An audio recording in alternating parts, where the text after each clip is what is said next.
My family nicknamed me the disappointment behind my back for years, then gasped when my startup hit $300 million in valuation last month. My brother's graduation party became the stage for my vindication when my parents, who had just gifted him a luxury car for following their traditional career path, learned that the daughter they'd dismissed had quietly become the wealthiest person in our family history.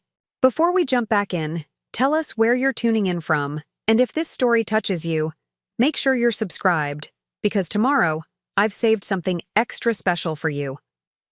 My name is Eliza Chen, and for the past 7 years, I've poured every ounce of my energy into building Horizon Health Technologies from nothing but an idea scribbled on napkins to a company now valued at over $300 million.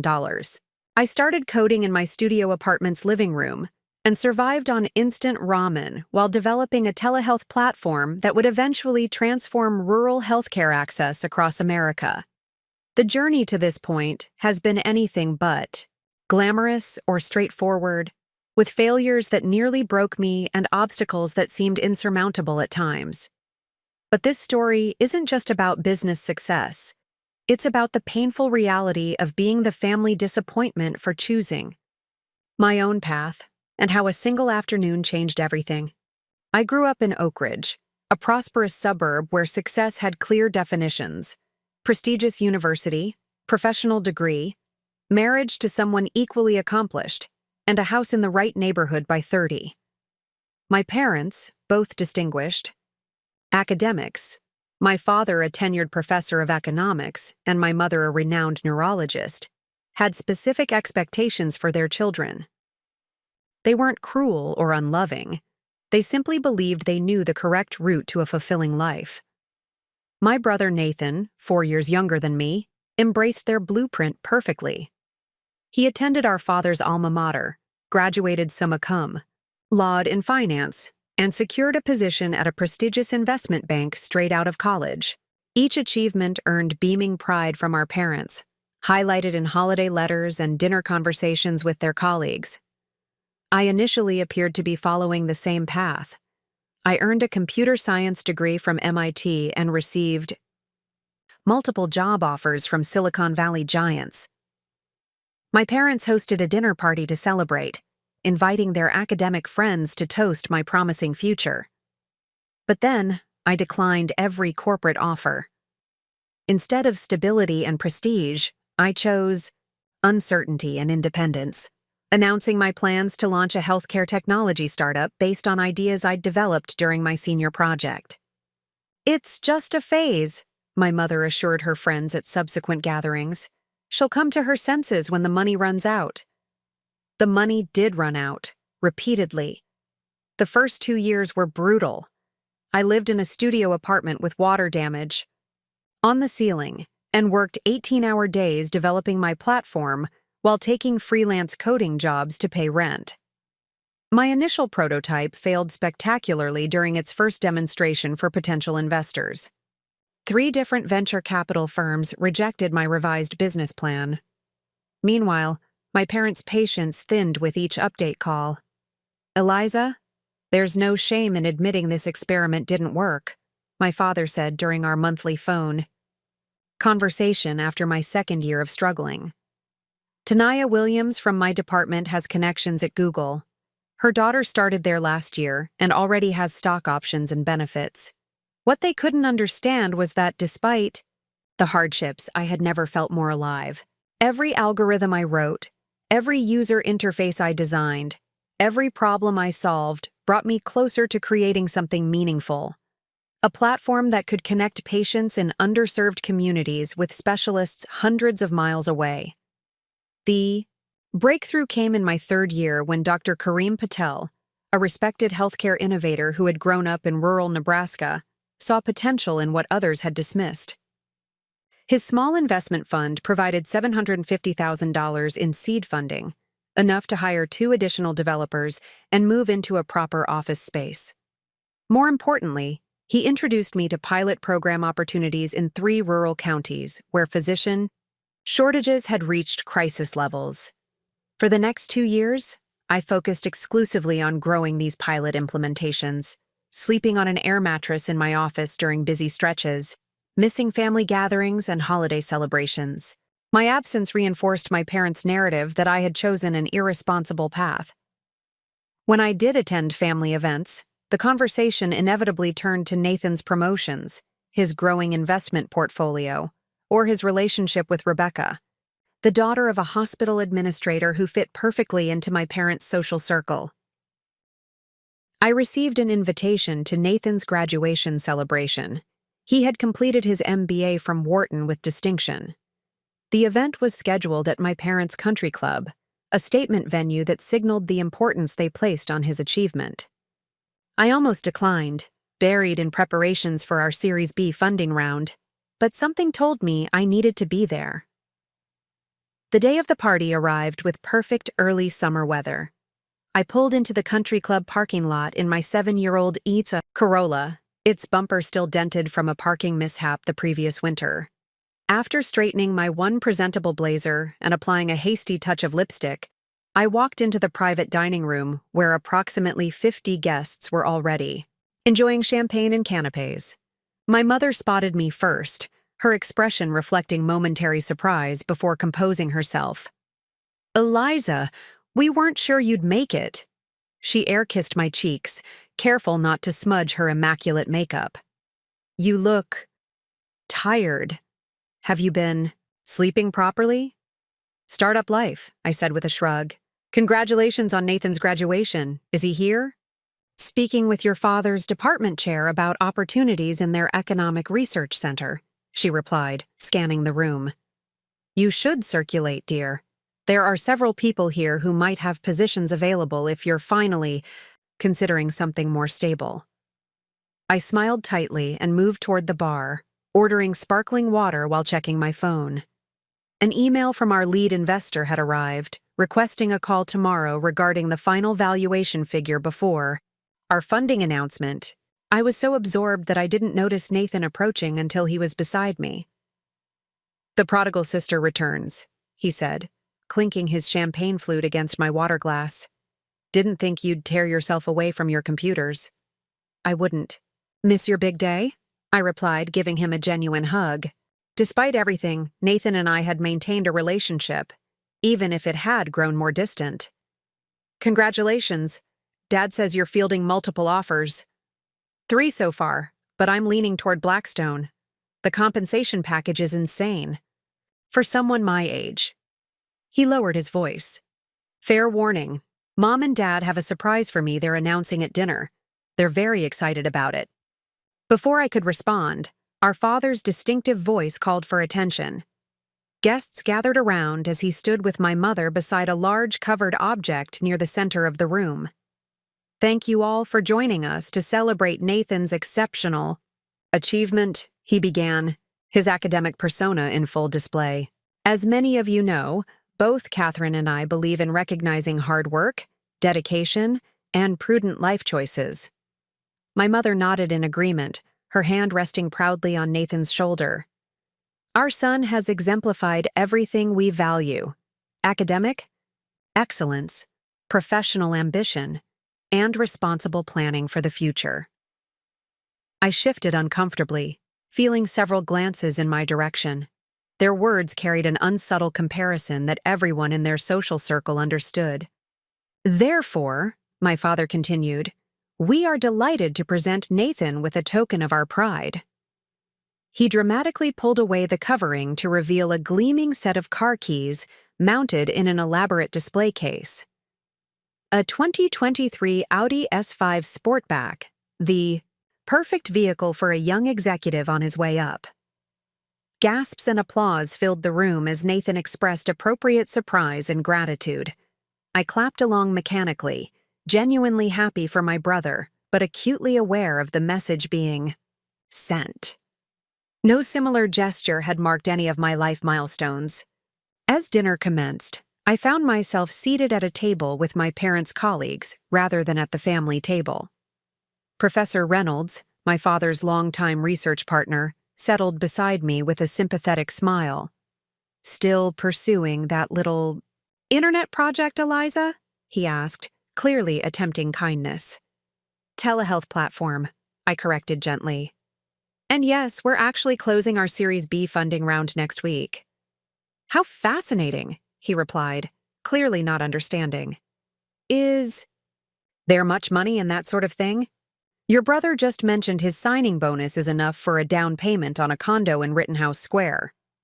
I was saved from responding by the clinking of glass as my mother called for toasts. Various family friends stood to praise Nathan's accomplishments and potential. My Uncle Richard, slightly loosened by wine, raised his glass last. To Nathan, who has never given his parents a moment of worry or disappointment, he proclaimed. Unlike some who shall remain nameless, he understood the value of following wisdom rather than whims. The room fell awkwardly silent for a moment, several glances darting my way. My mother quickly stood to smooth over the moment, but the damage was done. The family's view of me had been publicly confirmed. As dessert was served, my phone buzzed with a text from Dr. Patel. Final numbers confirmed. Announcement tomorrow. 305-meter valuation approved. Congratulations, founder. I stared at the screen, the validation of years of sacrifice and vision, glowing back at me. In that moment, as chocolate cake was distributed around me, I made a decision.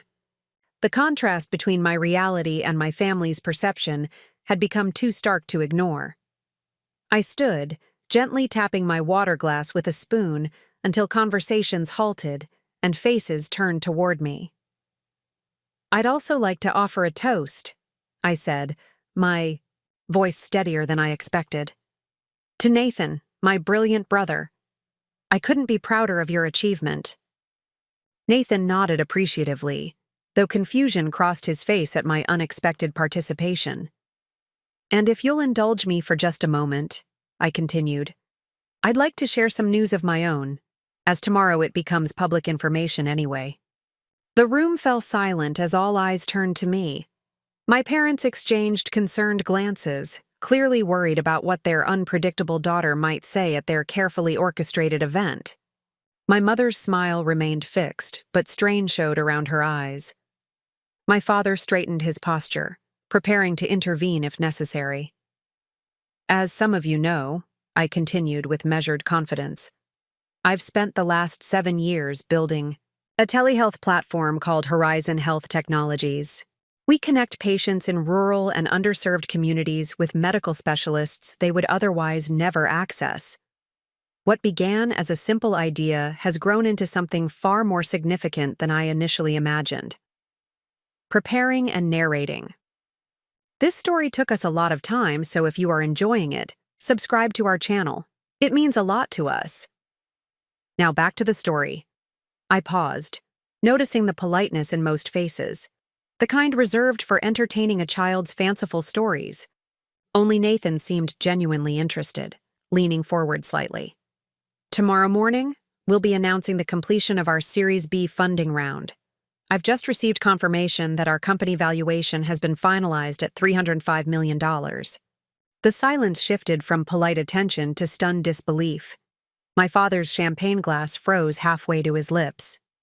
As founder and majority shareholder, I added, maintaining my composure though my heart raced, this round places my personal net worth at approximately $183 million, on paper at least. Professor Reynolds beside me choked slightly on his drink. From the family table, my Aunt Martha audibly gasped. I wanted to share this news with family first, I concluded, raising my water glass. So while we celebrate Nathan's tremendous academic achievement today, I thought you might also like to know that the family disappointment is doing all right too. The toast hung in the air, neither accepted nor rejected, as the implications of my announcement registered across the room. My mother recovered first, rising from her seat with practiced social grace. How wonderful, Eliza, she managed, though her voice betrayed her shock. What a surprising development. We had no idea your little project had become so substantial. You never asked, I replied simply. The carefully orchestrated celebration fractured into clusters of excited whispers. Several of my parents' colleagues who had barely acknowledged me earlier suddenly found reasons to approach my table. Nathan broke the tension by standing and walking directly to me, embracing me in a genuine hug. "Holy shit, Liz," he whispered, in my ear, using my childhood nickname. "You actually did it. That's incredible." His sincerity touched me unexpectedly. "Thanks, Nate. And congratulations again. You've earned every bit of recognition today." As dinner concluded, I found myself surrounded by people eagerly inquiring about Horizon's technology, our growth strategy, and investment opportunities. My father hovered at the periphery, clearly processing this revelation. When the crowd momentarily thinned, he approached with uncharacteristic hesitation. "Eliza, perhaps we could speak privately for a moment?" We stepped onto the country club's terrace, the evening air carrying the scent of recently cut grass and distant honeysuckle. For several moments, my father, a man accustomed to lecturing halls of attentive students, seemed at a loss for words. $305 million, he finally said, as if testing whether saying it aloud made it more believable. "That's substantial." "It is," I agreed. "Though valuations can fluctuate, especially in tech, but our fundamentals are strong and we're cash flow positive as of last quarter." He nodded absently, financial terms registering with the economist in him. "Your mother and we didn't understand what you were building. Perhaps we didn't try hard enough to understand." "No, you didn't," I confirmed, not unkindly. "But that's not why I made my announcement tonight. I didn't do it to embarrass you or overshadow Nathan's moment." "Then why?" "Because I'm tired of being the family disappointment," I said simply. "I'm proud of what I've built, not just the valuation, but a platform that helped over 30,000 patients last year access specialists they could never have seen otherwise. That matters more than the money." My father looked out across the manicured grounds, his academic mind visibly recalibrating years of assumptions. "When you left the traditional path, we worried you were making a terrible mistake. The statistics on startup failures are overwhelming. We wanted security for you." "I know," I acknowledged. "But security isn't the same as fulfillment or impact." We stood in silence for several moments before he spoke again. "The car we gave Nathan? It suddenly seems rather insignificant." I laughed softly. "Nathan deserves recognition for his achievements. They're no less valuable because they followed a traditional path." "You sound more mature than I am," my father admitted with a rueful smile. When we returned inside, the dynamic had visibly shifted. My mother was explaining to her friends how she had always encouraged Eliza's entrepreneurial spirit, a revision of history I chose not to challenge. Nathan was genuinely celebrating both our accomplishments, his natural competitiveness tempered by fraternal pride. Only Uncle Richard remained subdued in the corner, his earlier toast about disappointments now hanging awkwardly in his memory. As the evening wound down, my phone buzzed with messages from my team finalizing tomorrow's announcement. The juxtaposition was striking. In one world, I was the overlooked daughter. In another, I led a company transforming healthcare access for thousands. My mother approached as I gathered my things to leave. Her composure had returned, though. Uncertainty remained in her eyes.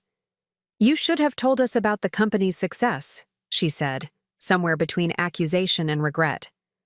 "I sent you our press releases after every major milestone," I reminded her gently. "I invited you to our office opening last year." "We thought it was just—" She trailed off, unable to find a word that wouldn't sound dismissive. "Just another phase? Just a hobby? Just a way to avoid real responsibility?" I suggested, keeping my tone light though the words carried weight. "It was always real, Mom, from the first day." She looked at me then, really looked at me perhaps for the first time in years, and saw not the stubborn daughter who had rejected their careful planning. but a woman who had built something substantial through vision and perseverance. "We should have dinner next week," she said finally. "Your father and I would like to hear more about Horizon, properly this time." As I drove home in my modest Corolla, I reflected on the evening's unexpected turn. Financial validation had finally forced my family to see me clearly, though the recognition felt both satisfying and hollow. The $305 million valuation had opened doors to my parents' respect that years of dedication and purpose hadn't managed to unlock. In my apartment that night, I reviewed the press materials for tomorrow's announcement. Our lead investor had insisted on highlighting my personal story alongside the company metrics, from MIT graduate to solo developer to CEO of a company transforming rural healthcare. The draft emphasized overcoming obstacles and persistence through multiple setbacks.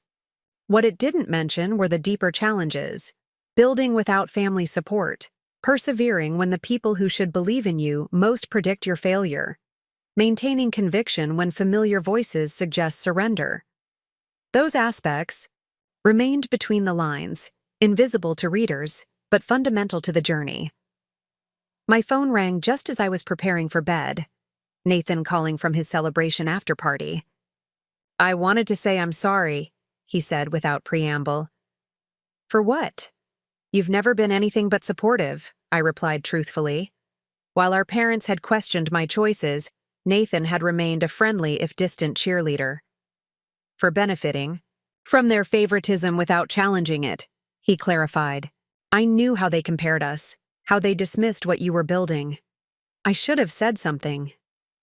"You were creating your own path, Nate. That's all any of us can do." "Yeah, but my path came with a brand new Audi and unconditional approval," he observed with surprising self-awareness. "Yours came with constant scrutiny and skepticism." "Different challenges forge different strengths," I suggested. Maybe I needed that resistance to build something truly meaningful. After we hung up, I stood at my apartment window overlooking the city lights. Tomorrow's announcement would transform my public profile overnight, from unknown founder to healthcare technology success story. Investors who had rejected my early pitches would suddenly discover they had always believed in my vision. Industry publications that had ignored our early milestones would request exclusive interviews. Yet the validation that actually mattered had already occurred, not in the $305 million figure, but in the gradual recognition from thousands of patients that our platform had made a meaningful difference in their healthcare journey.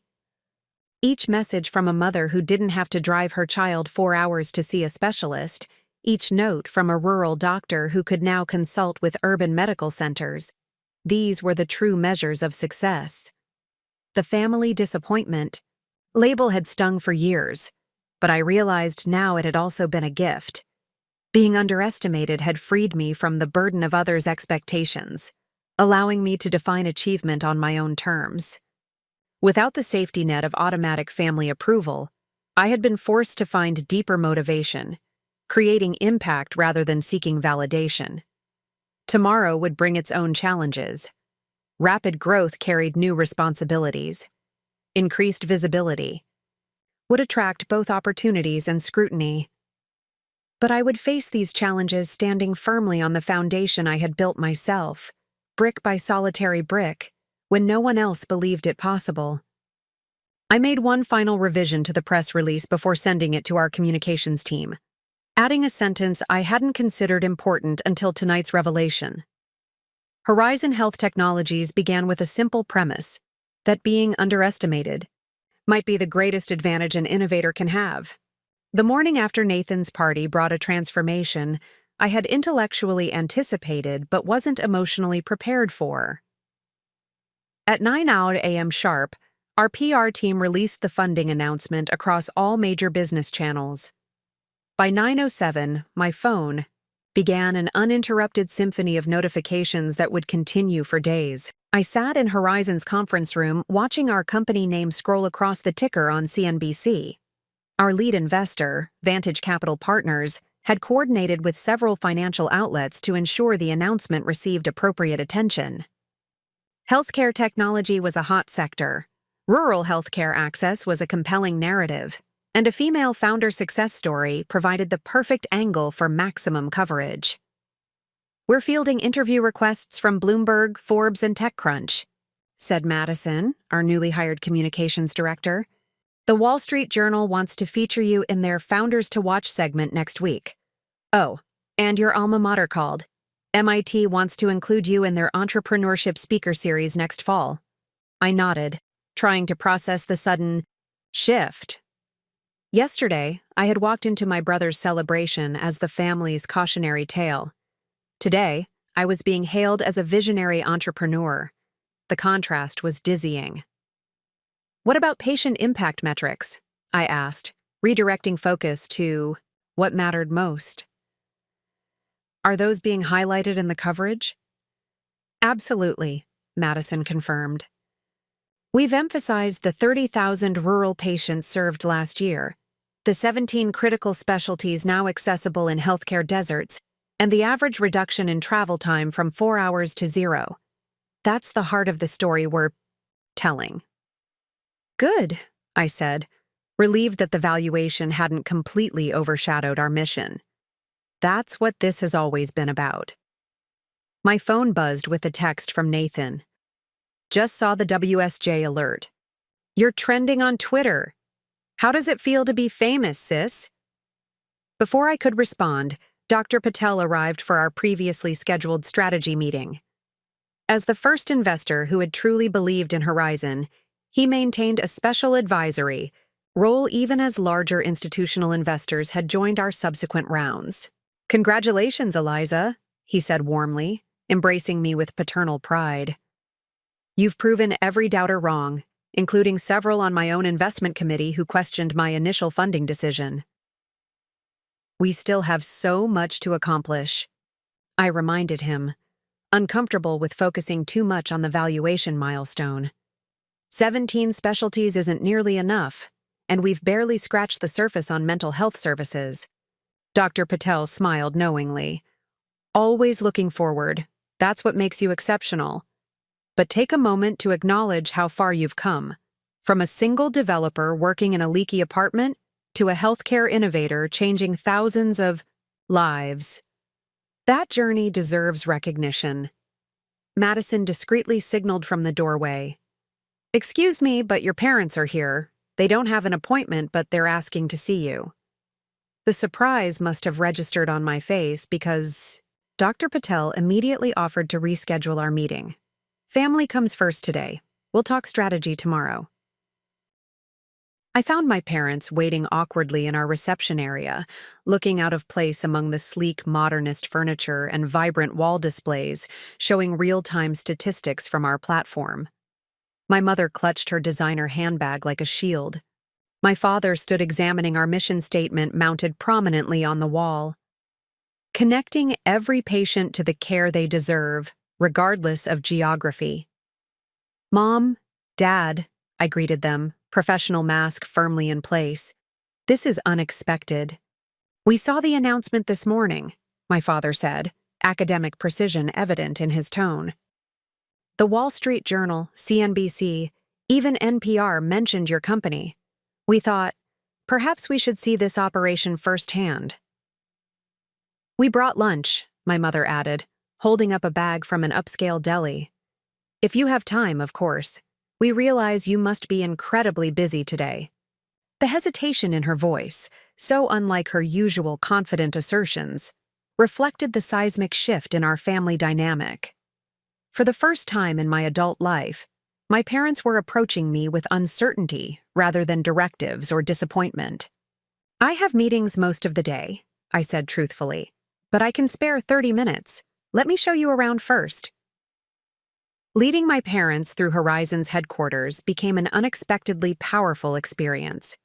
What they had dismissed as my little project materialized before them as a substantial operation with 68 employees working across development, implementation, medical partnerships, and business development.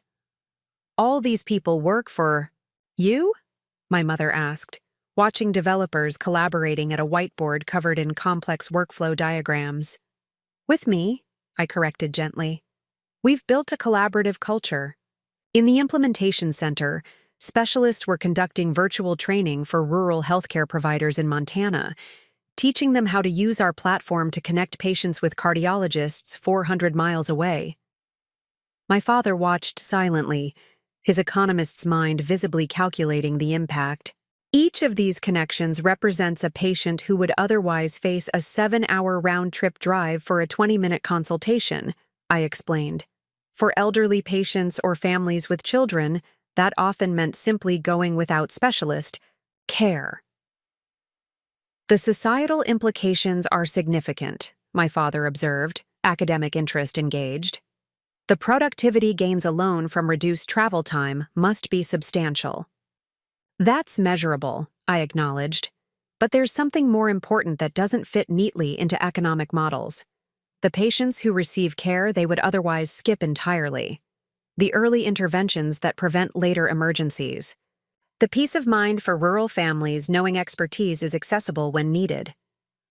We ended the tour at my office, modest by CEO standards but featuring a wall covered with handwritten notes from patients and rural doctors whose practices had been transformed by our platform. "You've built something remarkable," my father said finally, genuine admiration replacing his usual measured assessment. "Far more significant than we understood."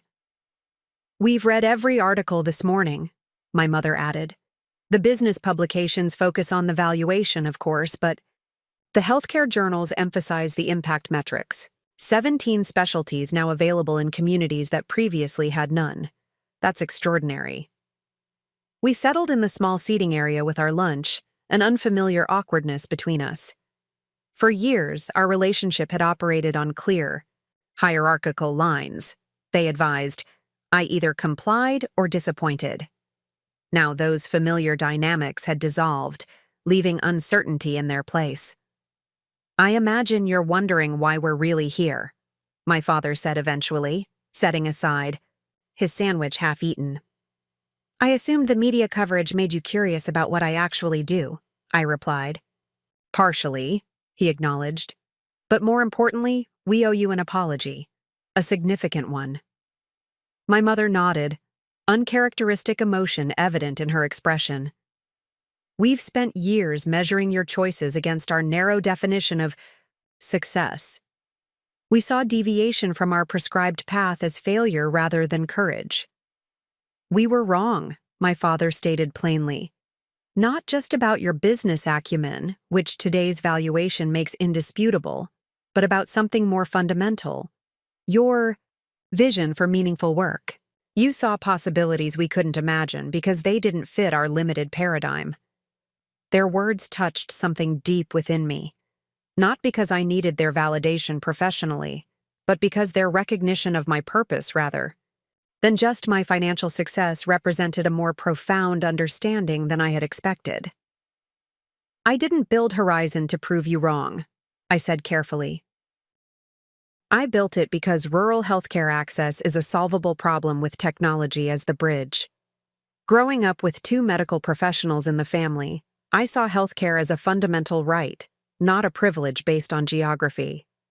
My mother looked surprised. "You never mentioned our careers influenced your direction." "Because you were so focused on my rejection of traditional paths that you never asked about my chosen one," I explained without accusation.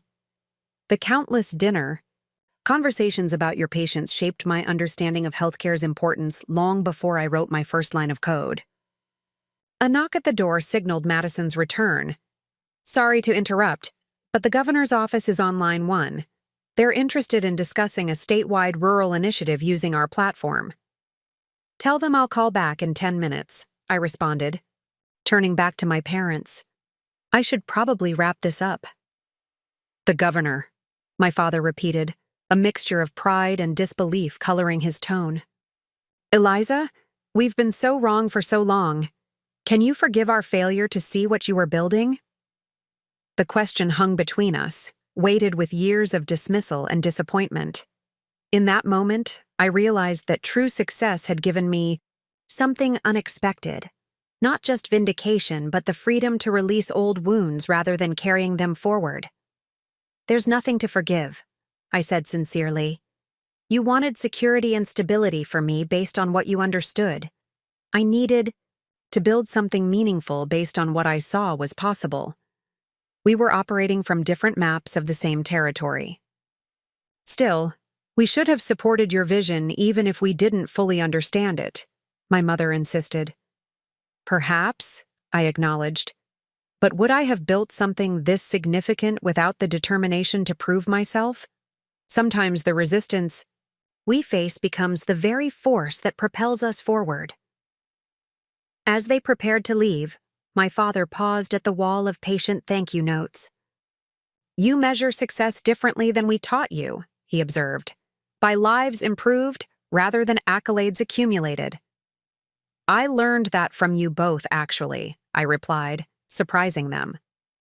"Dad, you've spent decades researching economic policies that reduce inequality. Mom, you chose neurology partly because of its potential to help patients others had given up on. You both valued impact. I just applied that lesson in my own way." After they left, I took a moment to center myself before returning to the whirlwind of the day's demands. The public validation of our funding announcement felt significant, but ultimately external. The deeper milestone had been watching my parents finally see not just the success, but the purpose driving my journey, connecting communities to essential care that geography had previously placed out of reach. The governor's call led to a partnership that would expand our platform to every rural clinic in the state. By day's end, 7 more states had reached out with similar interest. What had begun as a personal milestone was rapidly evolving into a pivotal moment for our company's mission. That evening, exhausted but exhilarated, I drove back to my apartment, still in the same modest building I'd lived in for years, though I had upgraded from the unit with the leaking ceiling. Financial success hadn't yet translated to lifestyle changes. Expanding our impact had always taken priority over personal luxuries. A package waited outside my door, elegantly wrapped with a card bearing my parents' handwriting. Inside, I found a framed article from the business section announcing Horizon's funding round and valuation, alongside a handwritten note. "To our extraordinary daughter, who saw possibilities where others saw obstacles. You've redefined success on your own terms and improved countless lives in the process. We couldn't be prouder of the path you forged. With love and admiration, Mom and Dad." I placed the frame on my otherwise sparse bookshelf, a tangible reminder that vindication wasn't the end point. It was merely a milestone on a much longer journey of creating meaningful impact. The family disappointment label had finally been retired, but more importantly, the purpose that had sustained me through years of doubt had been recognized and affirmed. Tomorrow would bring new challenges, scaling our platform responsibly, maintaining our patient-centered focus amid rapid growth, ensuring rural communities retained control over implementation rather than having solutions imposed upon them. But tonight, I allowed myself a moment to acknowledge how far we had come from those initial napkin sketches and ramen-fueled coding sessions. Success wasn't measured in the $305 million valuation, but in the 30,000 patients who had received care they would otherwise have gone without. That was the true value of refusing to surrender my vision, even when those closest to me couldn't yet see its potential. The weeks following our funding announcement unfolded like a masterclass in managing exponential growth. What had been a steadily expanding company suddenly became the healthcare technology industry's focal point. Our team of 68 quickly grew to 86 as we accelerated hiring to meet new partnership demands. My calendar transformed into a Tetris game of investor meetings, media interviews, partnership discussions, and internal strategy sessions. "You need an executive assistant yesterday," insisted Renata, our operations director, as I rushed between back-to-back meetings. "And probably a chief of staff, too. This pace isn't sustainable for anyone, especially the CEO." She was right, but delegation had always been my weakness. When you build something from nothing, Entrusting pieces of your vision to others doesn't come naturally.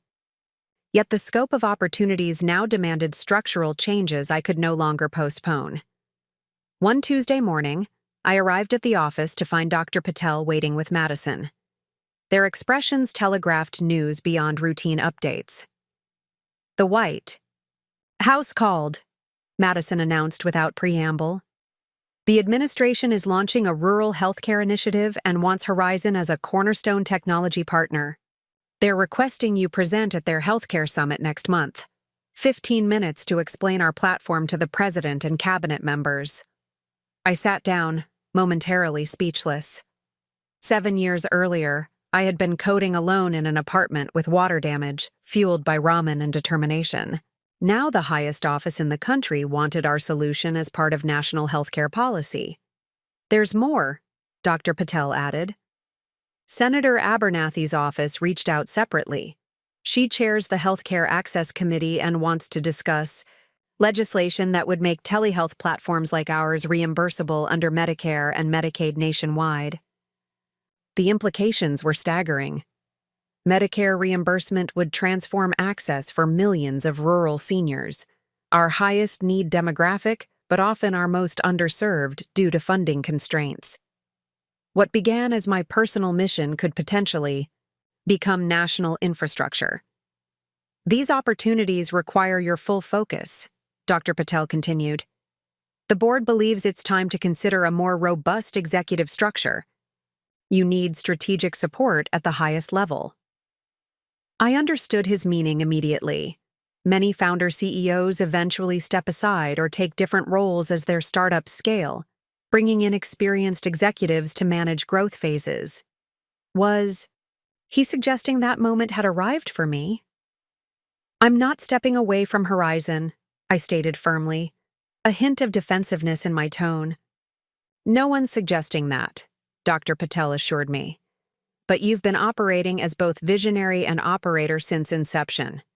Those are increasingly different functions at our current scale.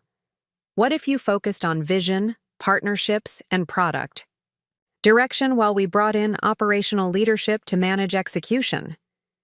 The proposal made logical sense, but triggered unexpected emotional resistance. Horizon wasn't just my company. It had been my identity during years when my family and former peers questioned my choices. The thought of relinquishing any control felt like surrendering part of myself. I'll consider it, I promised, though reluctantly. But first, we need to prepare for these government opportunities. They align perfectly with our mission. That evening, I called Nathan, who had become an unexpected sounding board since the revelation at his graduation party. Our relationship had evolved from distant siblings to genuine confidants as family dynamics shifted. The White House wants our platform, I told him after exchanging pleasantries. Can you believe it? Absolutely, I can, he replied without hesitation. You've built something transformative. The real question is whether you're ready for what comes next. What do you mean? Everything changes at this inflection point, he explained. When I completed my MBA, my professors emphasized that scaling successfully requires different skills than founding. It's like the difference between being a brilliant chef who creates amazing recipes and running a restaurant chain that consistently delivers quality across hundreds of locations. His analogy resonated uncomfortably. The board wants to restructure leadership, I admitted. They're suggesting I focus on vision and partnerships while bringing in operational executives. And that feels threatening, Nathan observed perceptively. It feels like they're saying I'm not enough, I confessed. After proving everyone wrong about what I could build, now I have to prove I can lead it too.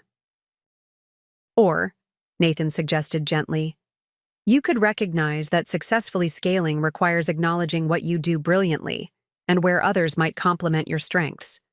That's not failure. It's strategic self-awareness. His insight struck a chord.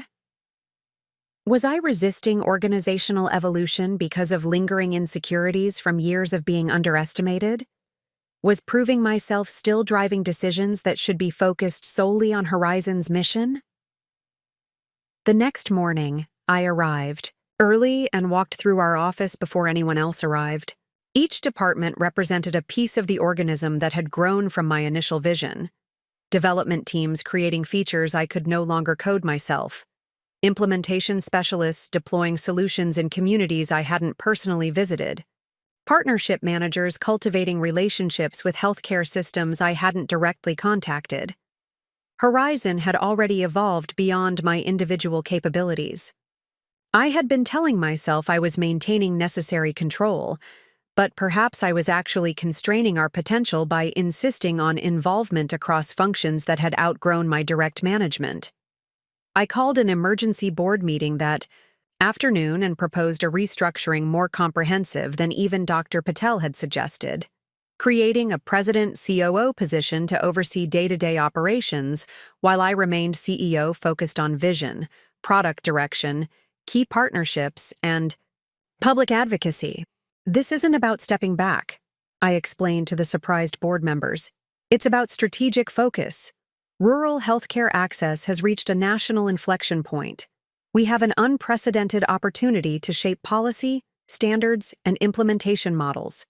That requires my undivided attention, which means building organizational capacity that doesn't depend on my direct involvement in operational details. Dr. Patel couldn't hide his smile. That's precisely what we hoped you would conclude, not because you aren't capable of everything, but because Horizon's mission deserves the best possible leadership structure. For the first time, I understood that evolving the organization wasn't abandoning my creation, but elevating it. The company needed to transcend its founder to fulfill its potential, just as I had needed to transcend my family's expectations to discover mine. We launched a search for a president-COO immediately, focusing on candidates with experience scaling healthcare organizations. Within 3 weeks, we had found Alexandra Reyes, former COO of a major hospital system who had led their digital transformation initiative. Her operational expertise complemented my technological vision perfectly. "I've followed Horizon since your Series A," she told me during our final interview. "Your mission aligned with everything I've been trying to accomplish in traditional healthcare settings, but you've approached it with a technological flexibility that established systems resist. Together, we could transform rural healthcare delivery nationally." The together in her statement proved pivotal. She didn't see her role as replacing my leadership but augmenting it, allowing each of us to focus on our respective strengths toward our shared mission. As we prepared for the White House Healthcare Summit, I found myself more energized than I had been in months. Freed from operational minutiae, I could fully concentrate on articulating our vision to policymakers and developing next-generation features that would further expand specialist access in underserved communities. 2 days before the summit, my parents invited me to dinner at their home, a rare occurrence that previously would have felt loaded with judgment. The evening held a different energy now, with genuine curiosity replacing skeptical assessment. "We've been following your recent media appearances," my father said as we enjoyed coffee after dinner. "Your articulation of the rural healthcare crisis was compelling on Marketplace yesterday. You've developed into quite the policy advocate." "The data speaks for itself," I replied. "When patients must travel 4 hours for 15 minutes with a specialist, preventive care becomes practically impossible for working families. Technology can bridge that gap immediately while longer-term solutions develop." "Your grandfather would have been so proud," my mother said unexpectedly. "Do you remember his stories about growing up in Appalachia?" I nodded, surprised she had made the connection. My maternal grandfather had passed away when I was in college, but his stories about limited healthcare access in his rural childhood had formed part of my early understanding of geographic inequality. He used to tell me how his sister's rheumatic fever went untreated until it was too late because the nearest cardiologist was 2 counties away, my mother continued. "I never connected that to your work until recently, but now I wonder if those stories influenced your path more than we realized." "They absolutely did," I confirmed. "Healthcare shouldn't be a geographical lottery. That principle came directly from his experiences and from watching both of you commit your careers to patient care. My father looked thoughtful. We wanted you to follow established paths because they seemed safest. We never considered that creating new paths might ultimately help more people than following existing ones. Different contributions equal value, I suggested. Nathan's financial expertise helps institutions manage resources efficiently. My technology connects patients with providers across distances. Your research and clinical work advance medical knowledge and practice. We're all working toward better human outcomes through different approaches. My mother reached across the table and squeezed my hand, a rare display of physical affection. When you present at the White House, know that we'll be watching with tremendous pride. Not because of the platform's valuation or your professional recognition, but because you remained true to your purpose when we couldn't yet see its potential. As I drove home that night, I reflected on the parallel evolutions of Horizon and my family relationships. Both had required letting go of old patterns, embracing expanded possibilities, and recognizing that growth often necessitates structural change rather than mere escalation of existing approaches. The morning of the White House summit arrived with unexpected serenity.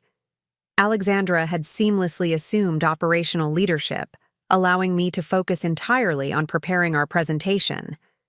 The president's healthcare advisors had requested specific emphasis on how our platform could be scaled nationally while maintaining local implementation sensitivity.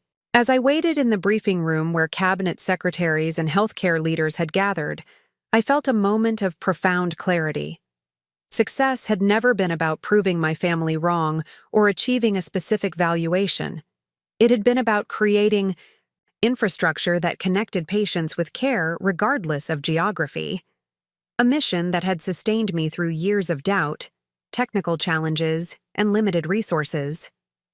The family disappointment label had long ago lost its sting, replaced by the knowledge that I had built something that mattered.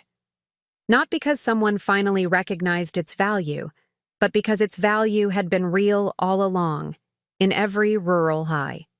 Patient who received care they would otherwise have missed, in every specialist whose expertise now reached beyond geographic limitations, in every community, health worker empowered by technology to provide better local care. As I was introduced to the podium, I glanced down at my notes one final time. The journey from underestimated daughter to healthcare innovator addressing national policy leaders reflected something bigger than personal vindication. It demonstrated what becomes possible when we define success by impact rather than approval, when we measure achievement not by others' expectations, but by meaningful difference made in lives that matter. The once disappointed family member had become an architect of healthcare access transformation, not despite being underestimated, but because of the determination it had inspired, a determination that had fueled the creation of bridges connecting patients to care across distances, both geographical and perceptual.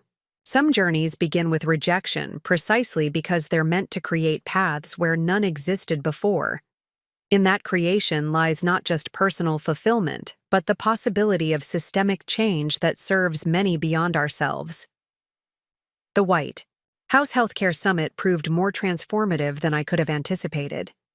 My 15-minute presentation extended to nearly 30 as cabinet members and healthcare policy advisors asked detailed questions about Horizon's implementation model, technology architecture, and scalability potential. The president himself engaged directly, sharing stories of constituents from his home state who routinely traveled 3 hours for specialist appointments that lasted mere minutes. "What you've built isn't just a technology platform," he commented as we concluded. "It's infrastructure that could fundamentally rebalance healthcare equity across rural America." His chief healthcare advisor pulled me aside afterward. "We'd like to integrate Horizon's approach into our upcoming Rural Healthcare Revitalization Act. Would you be willing to serve on the advisory committee drafting the technical standards portion?" The invitation represented everything I had hoped to achieve. influence on national policy that could institutionalize rural healthcare access, regardless of local funding limitations. Yet, it also presented an unanticipated crossroads.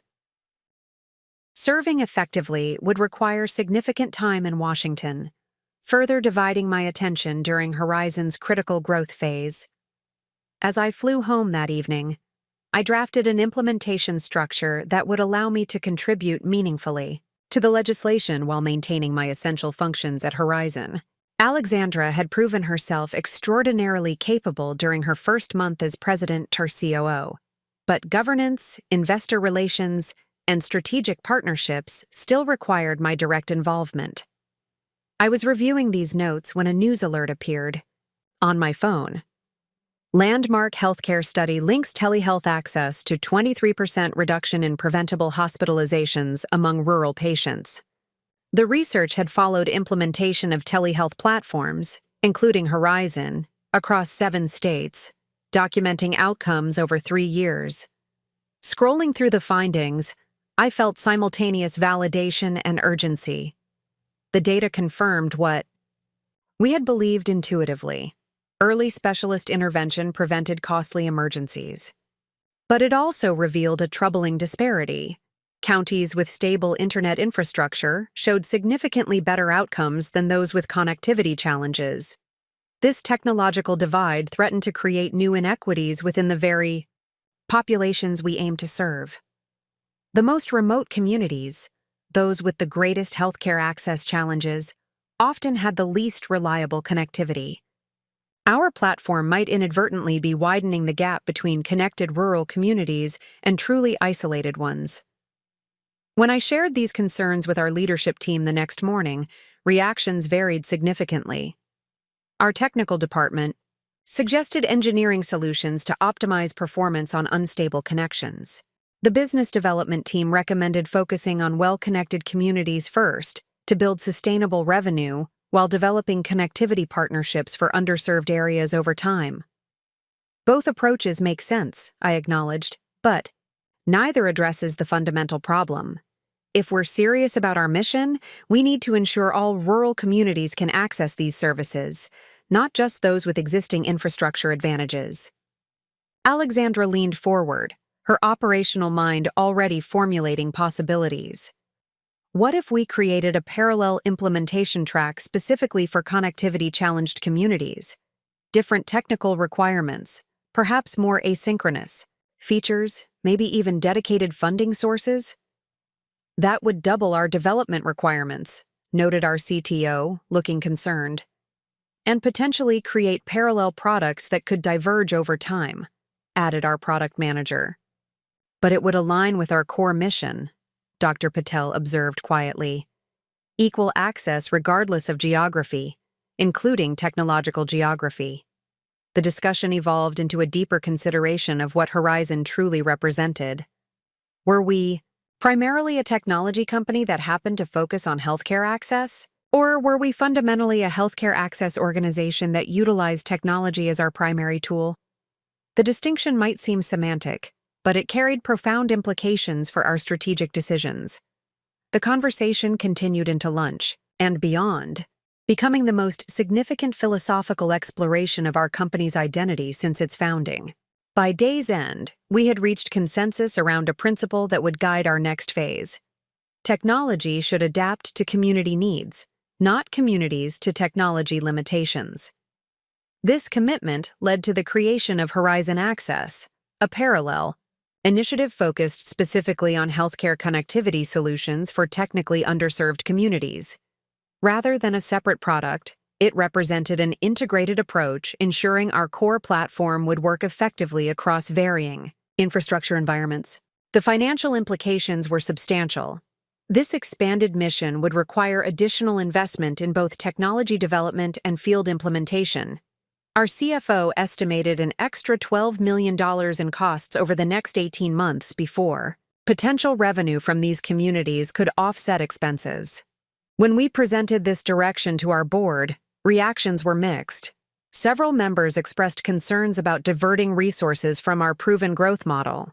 Others worried about complicating our narrative with investors who had backed a straightforward telehealth platform rather than an expanded healthcare accessibility mission.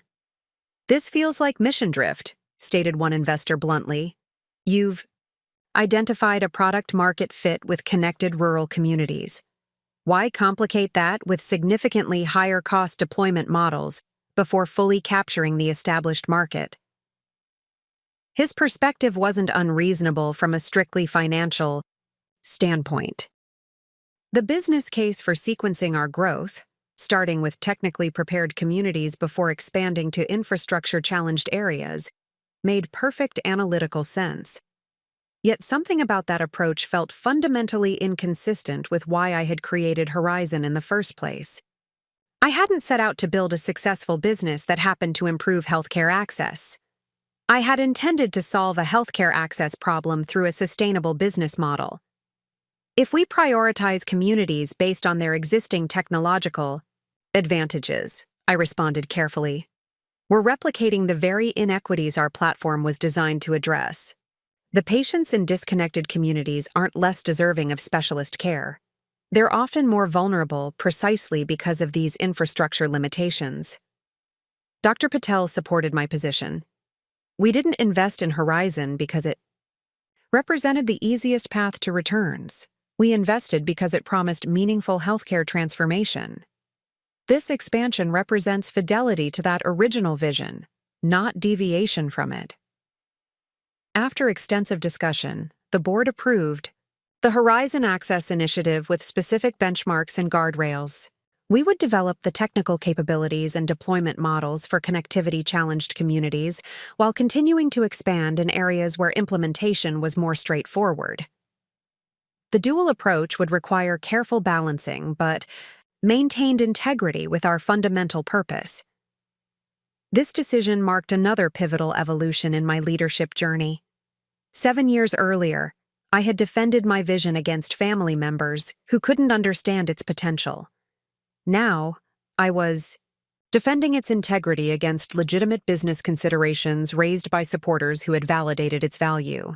Both moments required the same core conviction, that expanding healthcare access to underserved populations represented our true north, even when achieving it necessitated more complex paths. The Horizon Access announcement generated unexpected reactions. Several major technology companies reached out with partnership offers to provide connectivity infrastructure in target communities. 2 major foundations expressed interest in funding pilot implementations in particularly underserved regions. Senator Abernathy's office contacted us about incorporating specific provisions for connectivity-challenged areas in the telehealth reimbursement legislation she was drafting. Most surprisingly, my father called with unexpected enthusiasm. His economics background had given him perspective on our strategic pivot that I hadn't anticipated. "This is brilliant positioning," he said when I answered. "You're addressing market inefficiency at its source rather than simply exploiting existing patterns. It's textbook market transformation rather than market participation." That wasn't exactly our primary consideration, I admitted. We were focused on the healthcare equity implications, which makes it even more interesting from an economic perspective, he continued.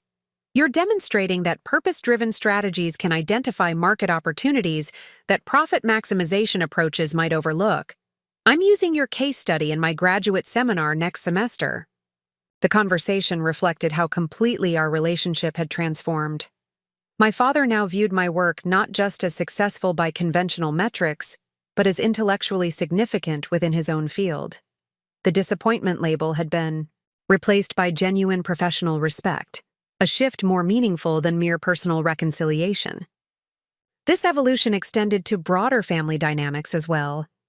At a dinner gathering the following weekend, ostensibly to celebrate my parents' anniversary, but coincidentally following Horizon Access's public announcement, relatives who had once viewed my career choices with skepticism now asked thoughtful questions about rural healthcare disparities and technology accessibility challenges. Uncle Richard, whose toast at Nathan's graduation had precipitated my original valuation revelation, approached me somewhat sheepishly during dessert. "I've been meaning to speak with you privately," he began, uncharacteristically hesitant. My comment at Nathan's celebration was unforgivably dismissive. I failed to understand that different paths can lead to equally valuable, or even more, significant contributions. "Water under the bridge," I assured him, genuinely having moved beyond those earlier hurts. "We all operate from limited perspectives until evidence compels us to expand them. Still, I want you to know I've followed your company's development with growing admiration," he continued, "particularly this latest initiative focused on technologically underserved communities. It demonstrates a commitment to genuine impact, rather than just commercial success." His recognition felt different than it might have months earlier. I no longer needed external validation to confirm the value of my choices. The family disappointment label had lost its power not because it had been replaced with approval, but because I had developed complete conviction in the inherent worth of our mission, regardless of others' assessment. That evening, as relatives departed and Nathan helped clean up, he nudged me playfully. "Remember when proving the family wrong was your secret motivation?" I laughed, recalling our conversations during those early, challenging years. It's strange how completely that's disappeared. Now I'm just focused on the work itself, the communities we're trying to reach, the healthcare gaps we're trying to close. "That's the irony of vindication," he observed thoughtfully. "Once you achieve it, you realize external validation was never the point. The work that silenced the doubters matters more than their silence." His insight captured something essential about transformational journeys. The obstacles that once seemed central to our narrative, the doubts, the dismissals, the disappointments, eventually become mere context for the more meaningful story of purpose discovered and impact created. As Horizon expanded both its technical capabilities and its implementation reach, I occasionally reflected on the parallel expansions that had occurred within me, from seeking approval to creating value, from proving worth to embodying purpose, from reacting against limitations to proactively addressing them. The former family disappointment had evolved into someone defined not by others' assessments, but by commitment to meaningful impact. This evolution represented success far more significant than any valuation milestone, policy influence, or public recognition. It reflected the ultimate achievement of transforming external judgment into internal purpose, of replacing the need for validation with the clarity of vision. The journey from underestimated daughter to healthcare access innovator had never really been about proving others wrong. It had been about proving something much more important, that meaningful impact emerges when we pursue purpose beyond approval, when we build solutions rather than seeking validation, when we address needs others have overlooked rather than achieving goals others have prescribed. 3 months after launching Horizon Access, our expanded mission faced its first significant test. While presenting at a rural healthcare conference in Boise, I received an urgent text from Alexandra. "Jenkins County implementation suspended. Local Medical Association filing formal opposition. Call immediately." Jenkins County had been our pilot location for the connectivity-challenged implementation model. A remote area in eastern Kentucky with limited broadband infrastructure, it represented precisely the type of community Horizon Access was designed to serve. A healthcare desert where the nearest specialists were over 2 hours away, with nearly 40% of residents lacking reliable transportation. We had spent weeks building relationships with local healthcare providers, conducting community forums, and adapting our technology to work with the county's inconsistent connectivity. The local hospital administrator had championed our platform as a lifeline for patients who routinely delayed specialist care due to travel barriers. Now, inexplicably, the Regional Medical Association was opposing our implementation. "What exactly are they objecting to?" I asked Alexandra when we connected. "They've filed a formal position paper claiming our platform threatens continuity of care and patient safety by fragmenting the healthcare ecosystem," she explained. But reading between the lines, this looks like protectionism from specialist practices in Lexington who fear losing referrals. The situation represented a new category of resistance we hadn't anticipated. Our previous challenges had been primarily technological or financial, solving connectivity issues, securing reimbursement pathways, or building sustainable economic models for underserved areas. This was fundamentally political, established. Medical interests protecting market territory at the expense of patient access. What's our immediate response? I asked, already rearranging my schedule to handle this crisis. We've paused technical implementation out of courtesy, but we're continuing community education programs, Alexandra replied. The hospital administrator suggests meeting with key stakeholders before this escalates further. She believes many association members haven't actually reviewed our clinical protocols or patient safeguards. Upon returning to headquarters, I convened our crisis response team, a cross-functional group including our medical director, legal counsel, community, implementation specialists, and public affairs manager. Their assessment confirmed Alexandra's initial read. The opposition appeared driven more by economic concerns than legitimate clinical considerations, though the latter formed the public rationale. This is fundamentally about specialist referral patterns, explained Dr. James Chen, no relation, our medical director. Jenkins County patients currently get referred to Lexington practices for specialty care, if they can make the journey at all. Our platform would connect them with our network specialists instead, many of whom aren't affiliated with the Lexington practices. The situation crystallized a tension inherent in healthcare innovation. Technological solutions that increase access often disrupt established provider economics in the process. This wasn't simply about adopting new tools, it represented a potential redistribution of patient flow and, consequently, revenue. Rather than engaging in a public dispute that would ultimately harm the community we aim to serve, we developed a multifaceted approach. First, we would commit to integrating local specialists into our provider network, where appropriate credentials and availability allowed. Second, we would establish clear referral protocols ensuring in-person follow-up with regional providers when clinically indicated. Third, we would provide transparent data on patient outcomes, demonstrating how virtual initial consultations actually increased subsequent in-person specialty visits by identifying patients needing intervention earlier.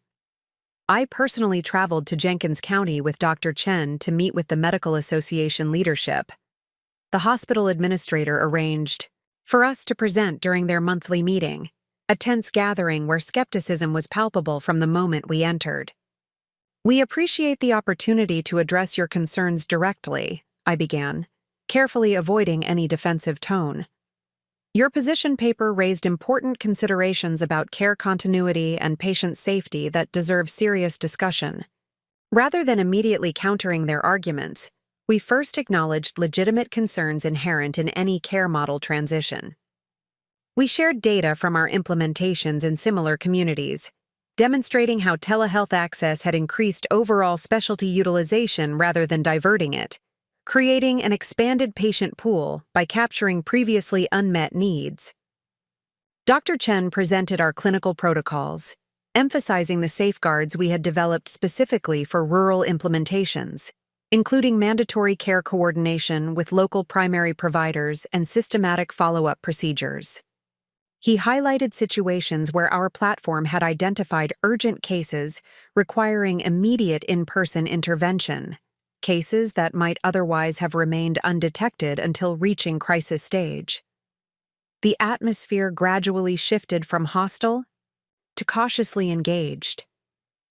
When we introduced our modified implementation proposal, including the integration of regional specialists and shared care coordination protocols, several association members began asking substantive questions about logistics, rather than objections to the fundamental approach. Dr. Margaret Wilson, a cardiologist who had been particularly vocal in her opposition, raised her hand during the discussion period.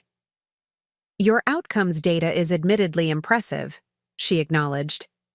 But I remain concerned about patients receiving fragmented advice from distant providers unfamiliar with local resources and constraints. Her concern was legitimate. Healthcare delivered without community context often proved less effective, regardless of technical sophistication. That's precisely why we're proposing a hybrid model specific to Jenkins County, I responded. Rather than replacing local expertise with distant specialists, we're creating connectivity between them. Our platform becomes a bridge rather than an alternative pathway. This conceptual reframing, from replacement to augmentation, marked a turning point in the conversation. By day's end, we had established a working group composed of medical association representatives, hospital administrators, and our implementation team to develop Jenkins County-specific protocols addressing the unique needs of the community while respecting existing provider relationships. The experience taught us something crucial about scaling healthcare innovation. Technical solutions, however elegant, require careful integration with existing care ecosystems. Disruption without thoughtful transition planning often generates resistance that ultimately harms the very populations we aim to help. We incorporated these insights into a revised implementation playbook for all subsequent Horizon Access communities. Rather than positioning our platform as a standalone solution, we emphasized its role as connective tissue within existing healthcare networks, enhancing rather than replacing local capabilities. This approach required more nuanced community engagement, longer implementation timelines, and more complex stakeholder management. But it also produced more sustainable results with broader community support, reducing the likelihood of entrenched opposition that could derail access improvements. Jenkins County ultimately became one of our most successful implementations, with utilization rates exceeding projections by 37%, and particularly strong adoption among elderly patients who had historically underutilized specialty care due to transportation barriers. The medical association that had initially opposed our presence eventually became a case study partner, co-authoring a white paper on integrating telehealth platforms within rural healthcare ecosystems. This success attracted attention from other healthcare organizations facing similar challenges. Over the following months, we received implementation inquiries from dozens of rural communities struggling with specialty access limitations. Each presented unique geographical, technological, and political considerations requiring tailored approaches rather than standardized solutions. The Jenkins County experience fundamentally reshaped our scaling strategy. Rather than pursuing rapid expansion across multiple communities simultaneously, we developed a more deliberate implementation model focused on deep community integration and sustainable adoption. This approach required greater initial investment per community, but produced more durable results and stronger reference cases for subsequent expansions. During this period, a surprising communication arrived from an unexpected source. My mother forwarded an email from her former colleague at the University Medical Center, a neurologist, who had recently returned from a medical mission in rural Alabama where they had utilized Horizon's platform to connect patients with specialists back at the academic medical center. I've been skeptical of telehealth platforms generally, the colleague wrote, but seeing your daughter's technology in action was genuinely impressive. The thoughtful integration with local providers and the attention to connectivity challenges in resource-limited settings demonstrated a sophistication beyond typical technology solutions. Please convey my admiration for what she's built.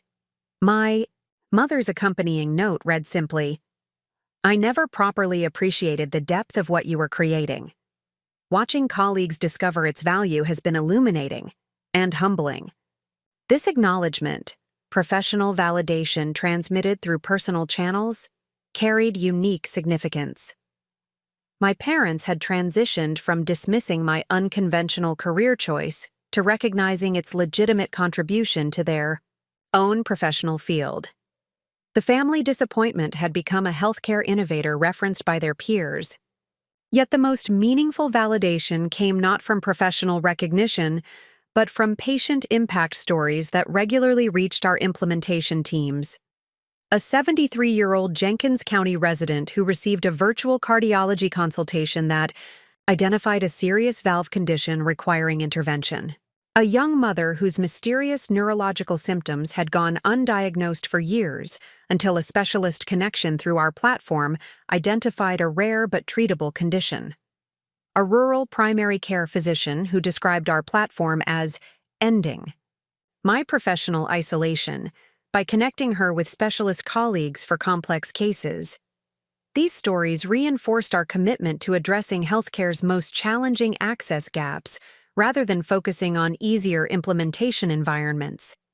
The Horizon Access Initiative, initially questioned by some board members as potentially distracting from our core growth, had become a defining element of our company identity and market differentiation.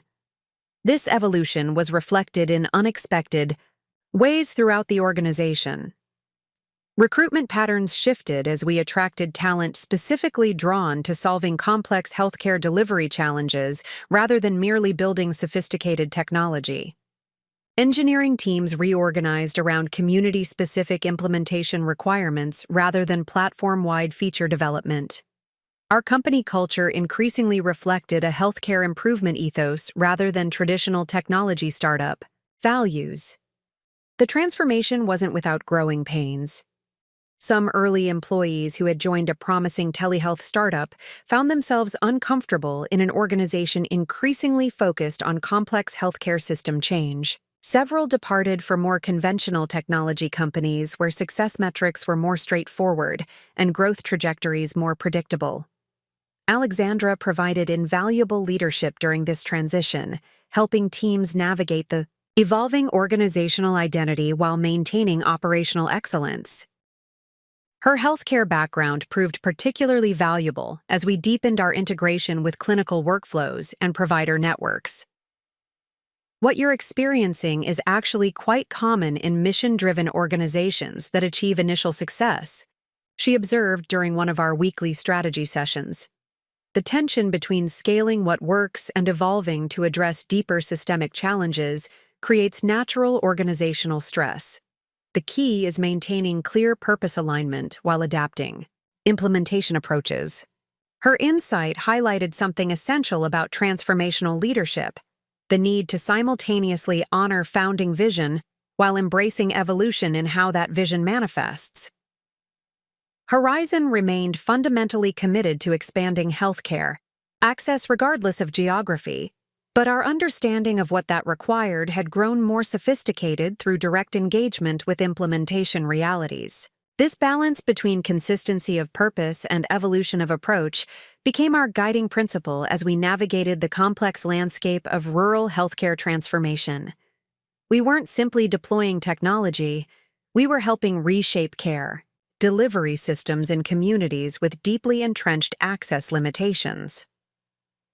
The journey from family disappointment to healthcare innovator had evolved into something I hadn't initially anticipated: a continuing exploration of how technology, policy, clinical practice, and community engagement could combine to address fundamental healthcare inequities. The $305 million valuation that had once seemed the ultimate vindication now appeared as merely an enabling milestone on a much longer journey of meaningful impact. As we prepared for a national expansion of Horizon Access, supported by newly passed federal reimbursement policies, I reflected on how completely my definition of success had transformed since that revelatory moment at my brother's graduation celebration. What had begun as a personal journey to prove my value against family skepticism had evolved into a collective mission to transform healthcare access for historically underserved communities. The most profound success wasn't measured in valuation, figures, or personal vindication, but in thousands of clinical connections that would never have occurred without our platform, in healthcare gaps closed, in interventions accelerated, in outcomes improved for patients who had previously fallen through systemic cracks. Family disappointment had become a healthcare bridge builder. The transformation wasn't just in how others perceived me, but in how I understood my own purpose, not proving worth, but creating value. not seeking validation but expanding access, not reacting against limited expectations but proactively addressing systemic limitations. The journey continued, with challenges still to navigate and systems still to change. But the purpose remained clear, and the impact increasingly evident. Healthcare connections built across distances both geographical and perceptual, creating access where barriers had previously seemed insurmountable. The national expansion of Horizon Access unfolded more rapidly than we had anticipated. The Rural Healthcare Revitalization Act, passed with bipartisan support, established substantial reimbursement pathways for telehealth services in federally designated healthcare shortage areas. Simultaneously, several major foundations announced initiatives specifically targeting connectivity infrastructure in remote communities. This convergence of policy support and philanthropic investment created ideal conditions for scaling our specialized implementation model. Within 6 months, we had launched in 27 additional counties across 12 states, focusing on regions with both significant specialist shortages and connectivity challenges. Each implementation followed our refined community integration approach, engaging local healthcare providers, adapting to specific regional needs, and building bridges between existing care ecosystems and distant specialist resources. The outcomes. Data increasingly validated our model.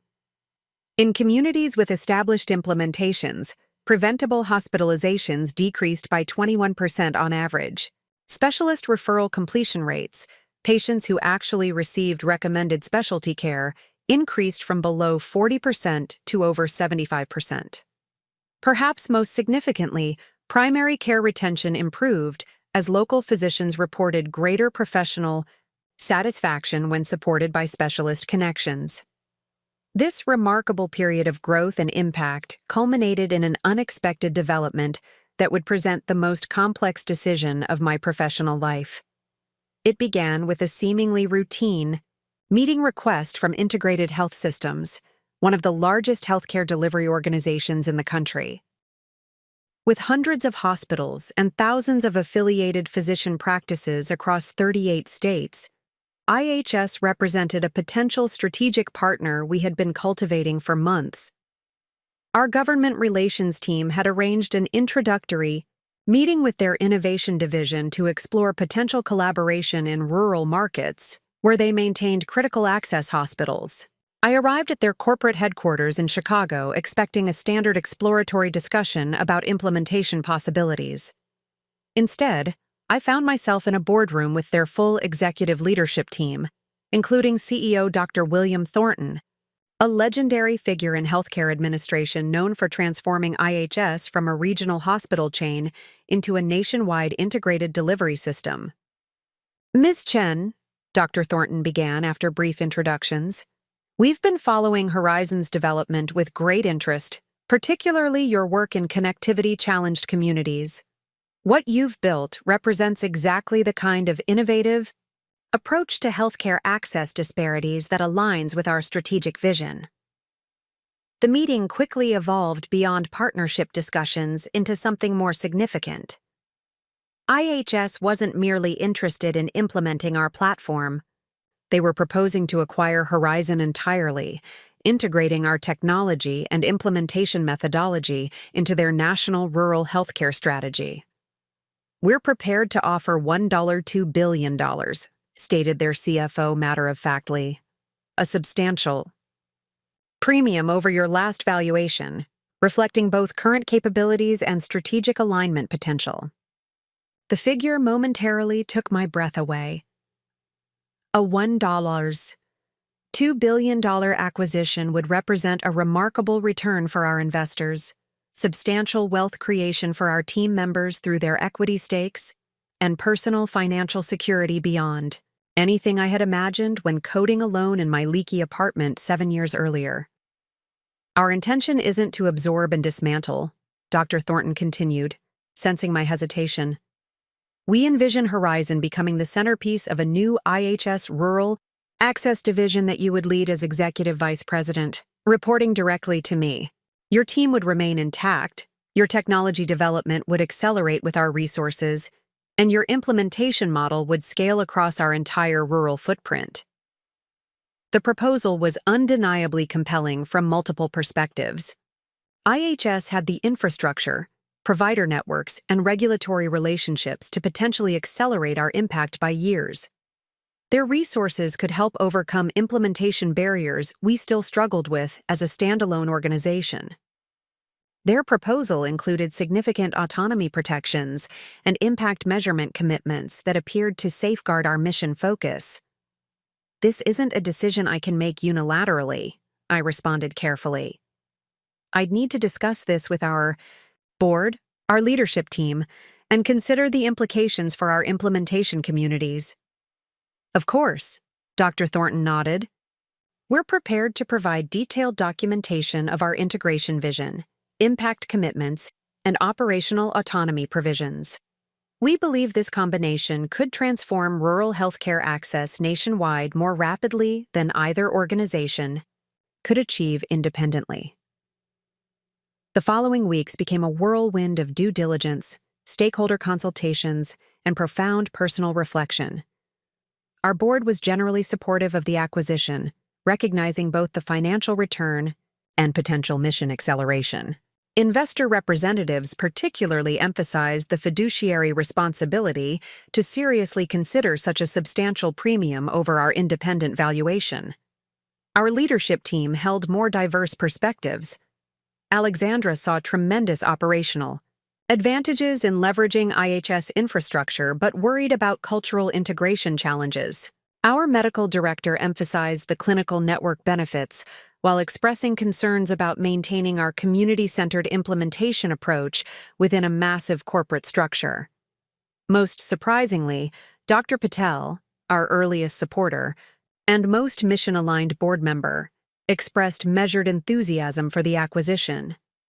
"Scale without dilution of purpose is the holy grail of social impact," he observed during a private conversation. "If properly structured, this combination could preserve your vision while dramatically expanding its reach."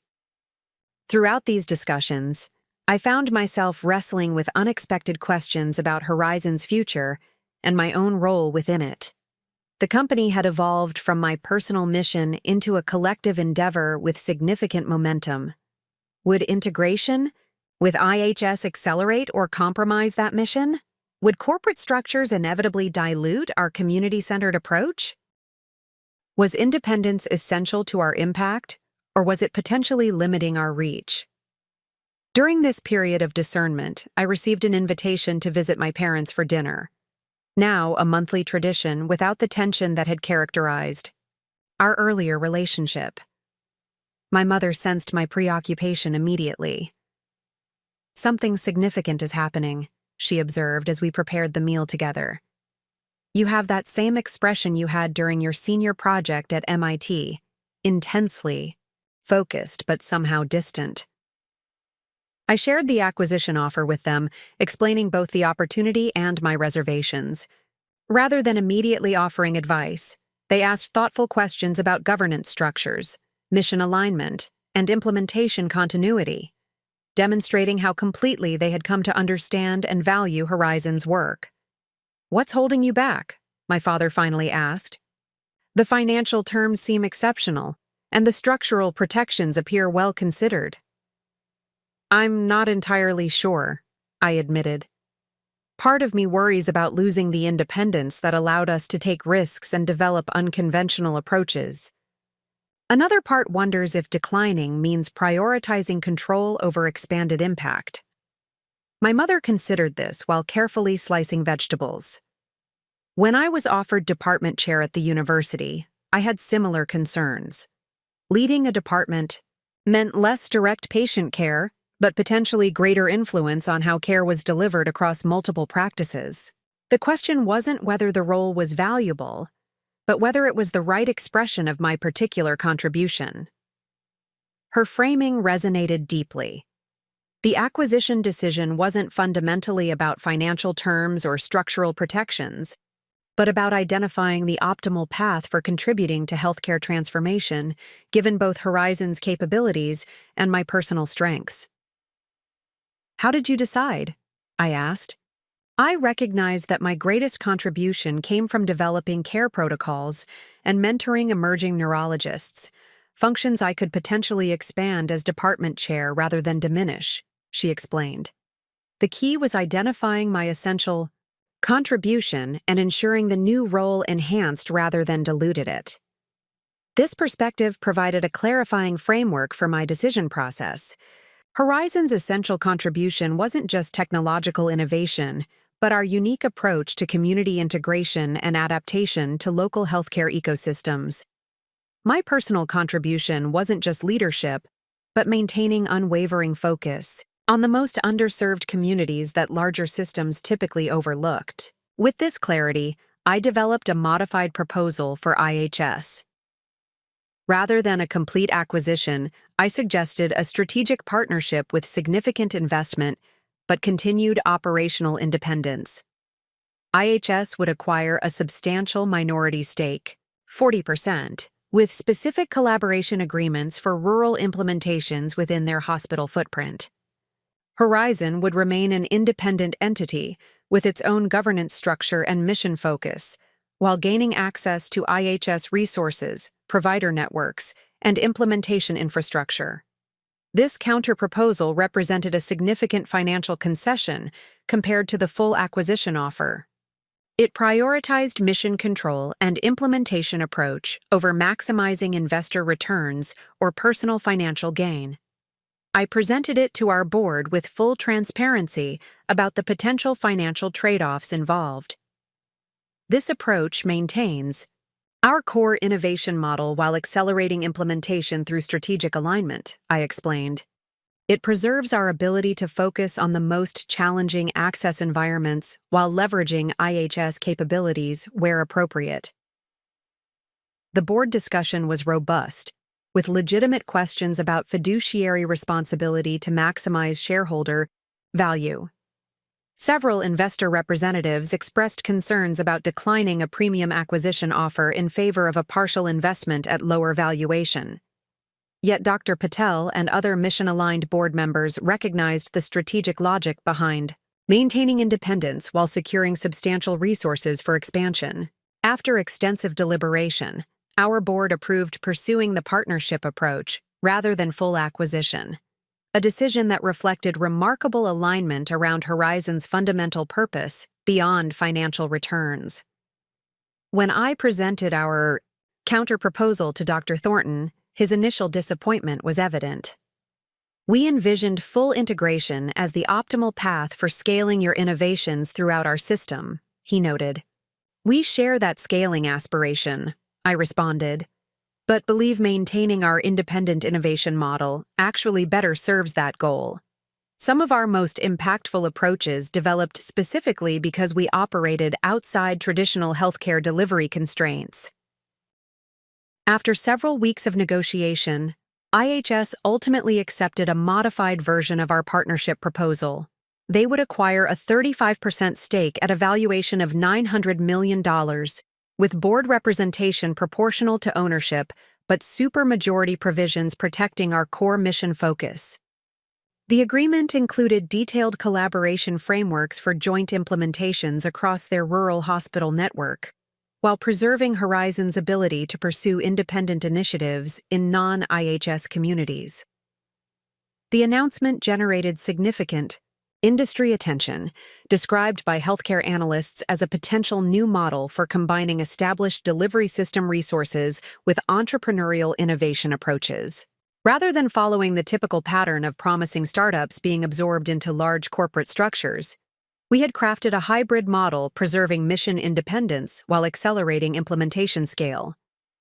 This outcome represented something more significant than financial success or organizational growth.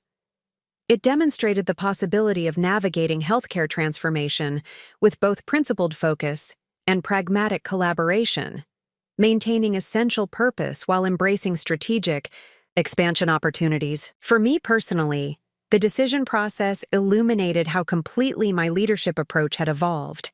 7 years earlier, proving my value against family skepticism had provided powerful motivation during difficult early phases. Now, with that validation long established, decisions centered entirely around maximizing healthcare impact for underserved communities, even when that meant declining financially advantageous alternatives. The family disappointment had become a healthcare transformer, with sufficient market validation to dictate partnership terms to one of the industry's largest players. This transformation reflected not just professional success, but complete realignment around purpose beyond personal validation. As we implemented the IHS partnership, integrating our technologies with their rural hospital network while maintaining independent community implementations elsewhere, the potential of this hybrid approach became increasingly evident. Within 18 months, we had expanded access to 17 specialty areas across over 60 previously underserved counties. Impact acceleration that would have required years as a fully independent organization. Throughout this expansion, we maintained unwavering focus on the specific implementation approach that differentiated Horizon. Deep community integration, adaptation to local healthcare ecosystems, and specialized solutions for connectivity-challenged environments. This consistent methodology, combined with IHS resources and infrastructure, created a powerful engine for healthcare access transformation. The journey from family disappointment to healthcare impact leader had unfolded through unexpected pathways, presenting choices I couldn't have anticipated when defending my unconventional career choice years earlier. Each decision point had required balancing multiple values: mission impact and financial sustainability, innovation independence and implementation scale, personal control and collaborative potential. The resulting hybrid model, neither fully independent nor corporate absorbed, reflected something important about transformational leadership: the capacity to transcend binary choices in favor of innovative approaches that preserve essential purpose while embracing expanded impact possibilities. The once dismissed daughter had not only proven her value but had crafted an entirely new model for scaling healthcare innovation while maintaining mission integrity.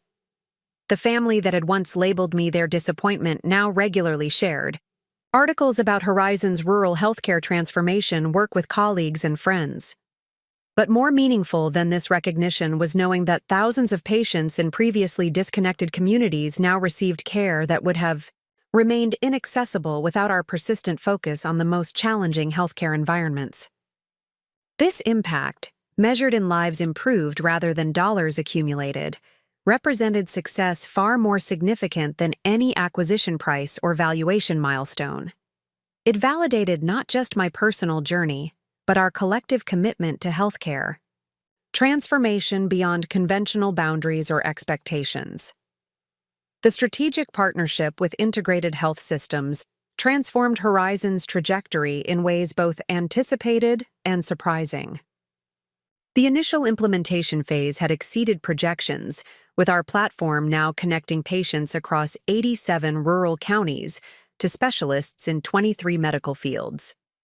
Patient outcomes data showed consistent improvements in preventive care engagement, chronic disease management, and reduction in preventable emergency visits.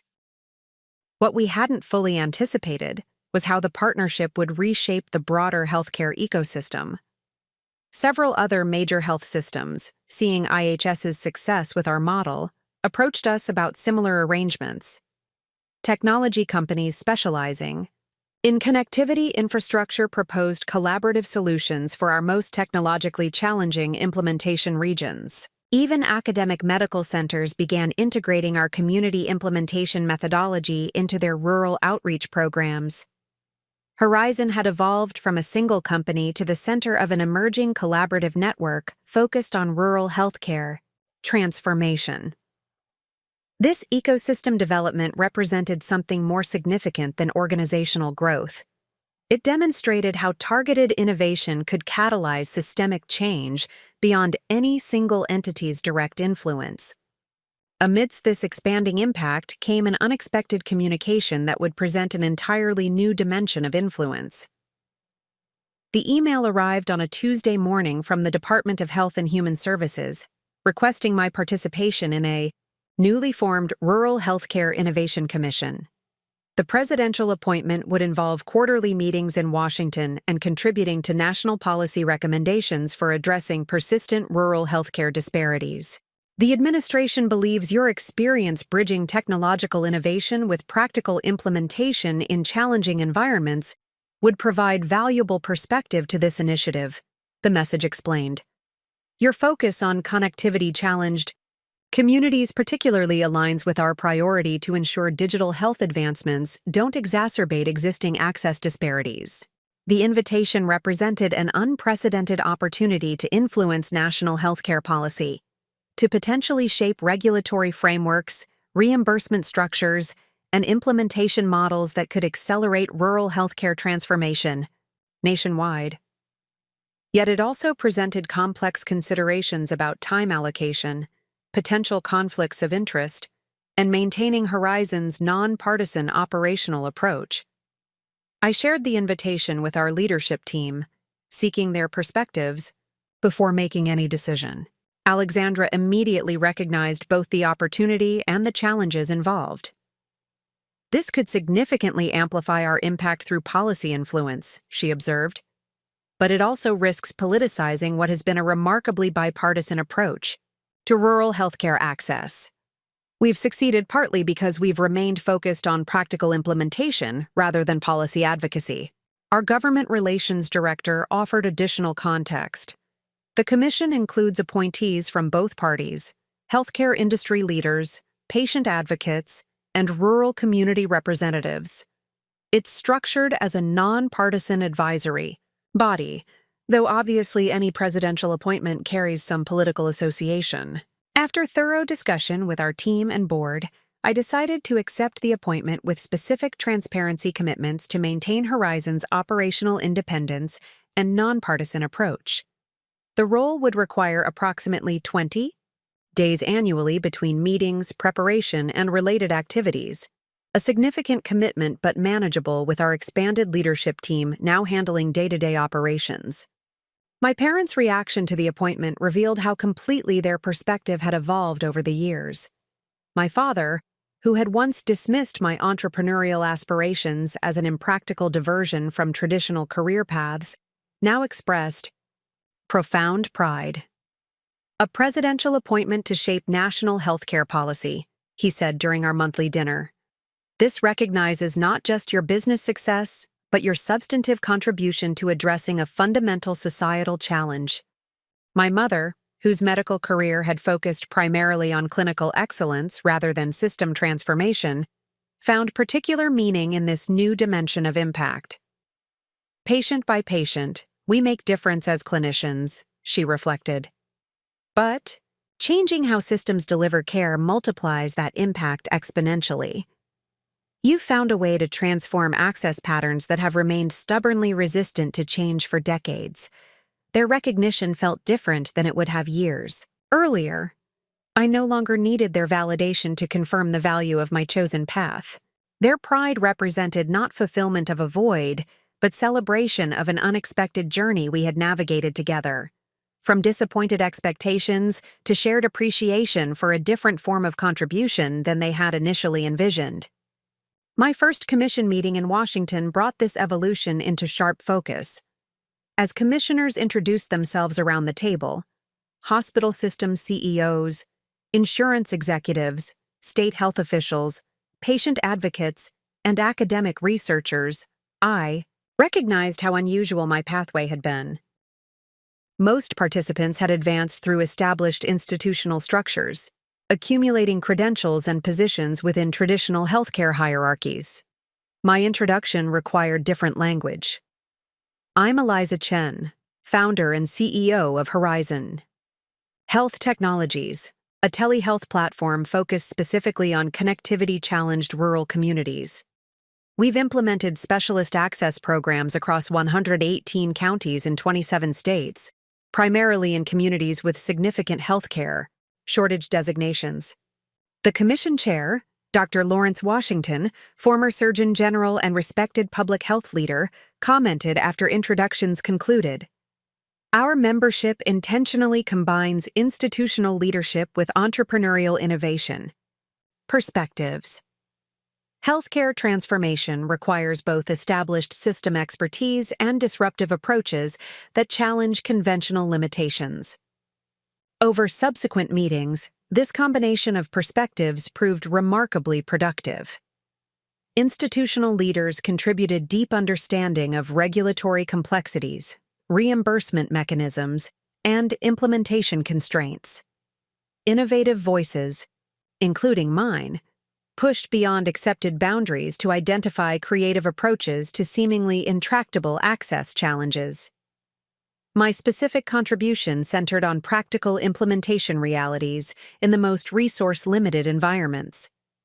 While policy discussions often focused on ideal models and theoretical frameworks, I consistently redirected attention to ground-level execution challenges, intermittent connectivity infrastructure, limited local technical support capacity, provider adoption barriers, and community engagement requirements. Perfect policy designs fail without practical implementation pathways. I emphasized during a particularly theoretical discussion about interoperability standards. The communities with greatest access challenges often have the least capacity to implement complex technical requirements. Our standards must include pragmatic implementation ramps that meet communities where they are while creating pathways toward where they need to be. This implementation focus gradually influenced the Commission's approach, shifting from primarily top-down policy recommendations toward more adaptive frameworks that combined clear standards with flexible implementation pathways. Our final report featured tiered implementation models, progressive achievement milestones, and substantial technical assistance provisions specifically designed for resource-limited rural environments.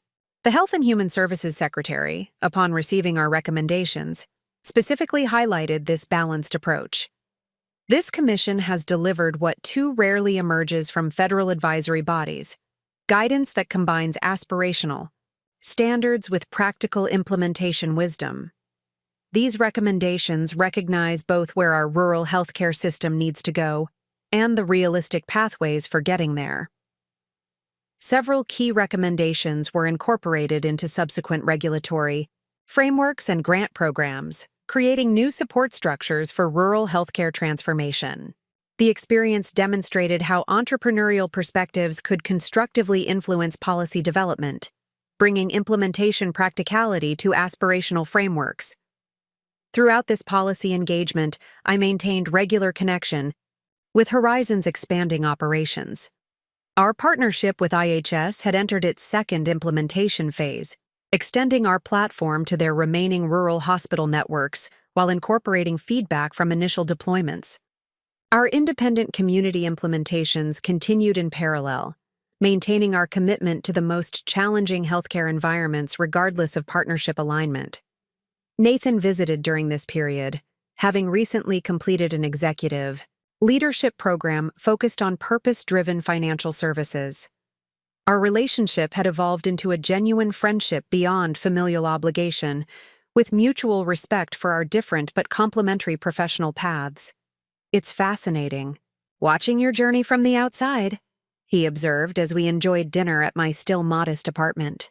"You've managed to maintain startup innovation culture while simultaneously influencing established healthcare systems and national policy. That's an unusual trifecta."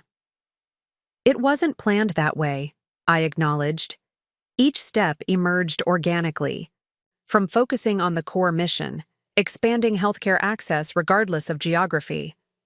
The organizational form, partnerships, and policy engagement all developed as means toward that end rather than objectives themselves. "That's what makes it remarkable," he responded. "Most people either remain outsider innovators or transition completely into established structures. You've somehow created permeable boundaries between those worlds, bringing entrepreneurial approaches into institutional contexts while leveraging institutional resources for entrepreneurial purposes." his observation captured something essential about the journey from family disappointment to healthcare transformer. Rather than simply proving my value within established frameworks or rejecting those frameworks entirely, I had helped create new models that integrated multiple approaches toward shared purpose. This integration appeared most vividly during a national rural healthcare summit, where Horizon's implementation was featured alongside traditional delivery system approaches. Hospital administrators, policy experts, technology innovators, and community health workers gathered to explore complementary pathways for addressing persistent access disparities. My keynote address emphasized this integrative perspective. Rural healthcare transformation requires transcending traditional boundaries between technology and clinical practice, between remote and local providers, between policy frameworks and implementation realities. The most promising solutions emerge not from choosing between these perspectives, but from creating thoughtful integration across them. The summit highlighted how completely healthcare leadership paradigms were evolving, with increasing recognition that complex challenges required collaborative approaches beyond any single organization's capabilities. What had once been dismissed as idealistic entrepreneurial thinking had become recognized wisdom among even the most established healthcare leaders. This evolution reflected a broader transformation in how innovation itself was understood within essential services like healthcare, not merely as technological advancement, but as reimagined delivery models that combined technological capabilities with human relationships, community dynamics, and system integration to address fundamental access disparities. The journey from underestimated daughter to healthcare innovation leader had unfolded through continual boundary crossing between technology and healthcare, between entrepreneurial and institutional approaches, between implementation and policy perspectives.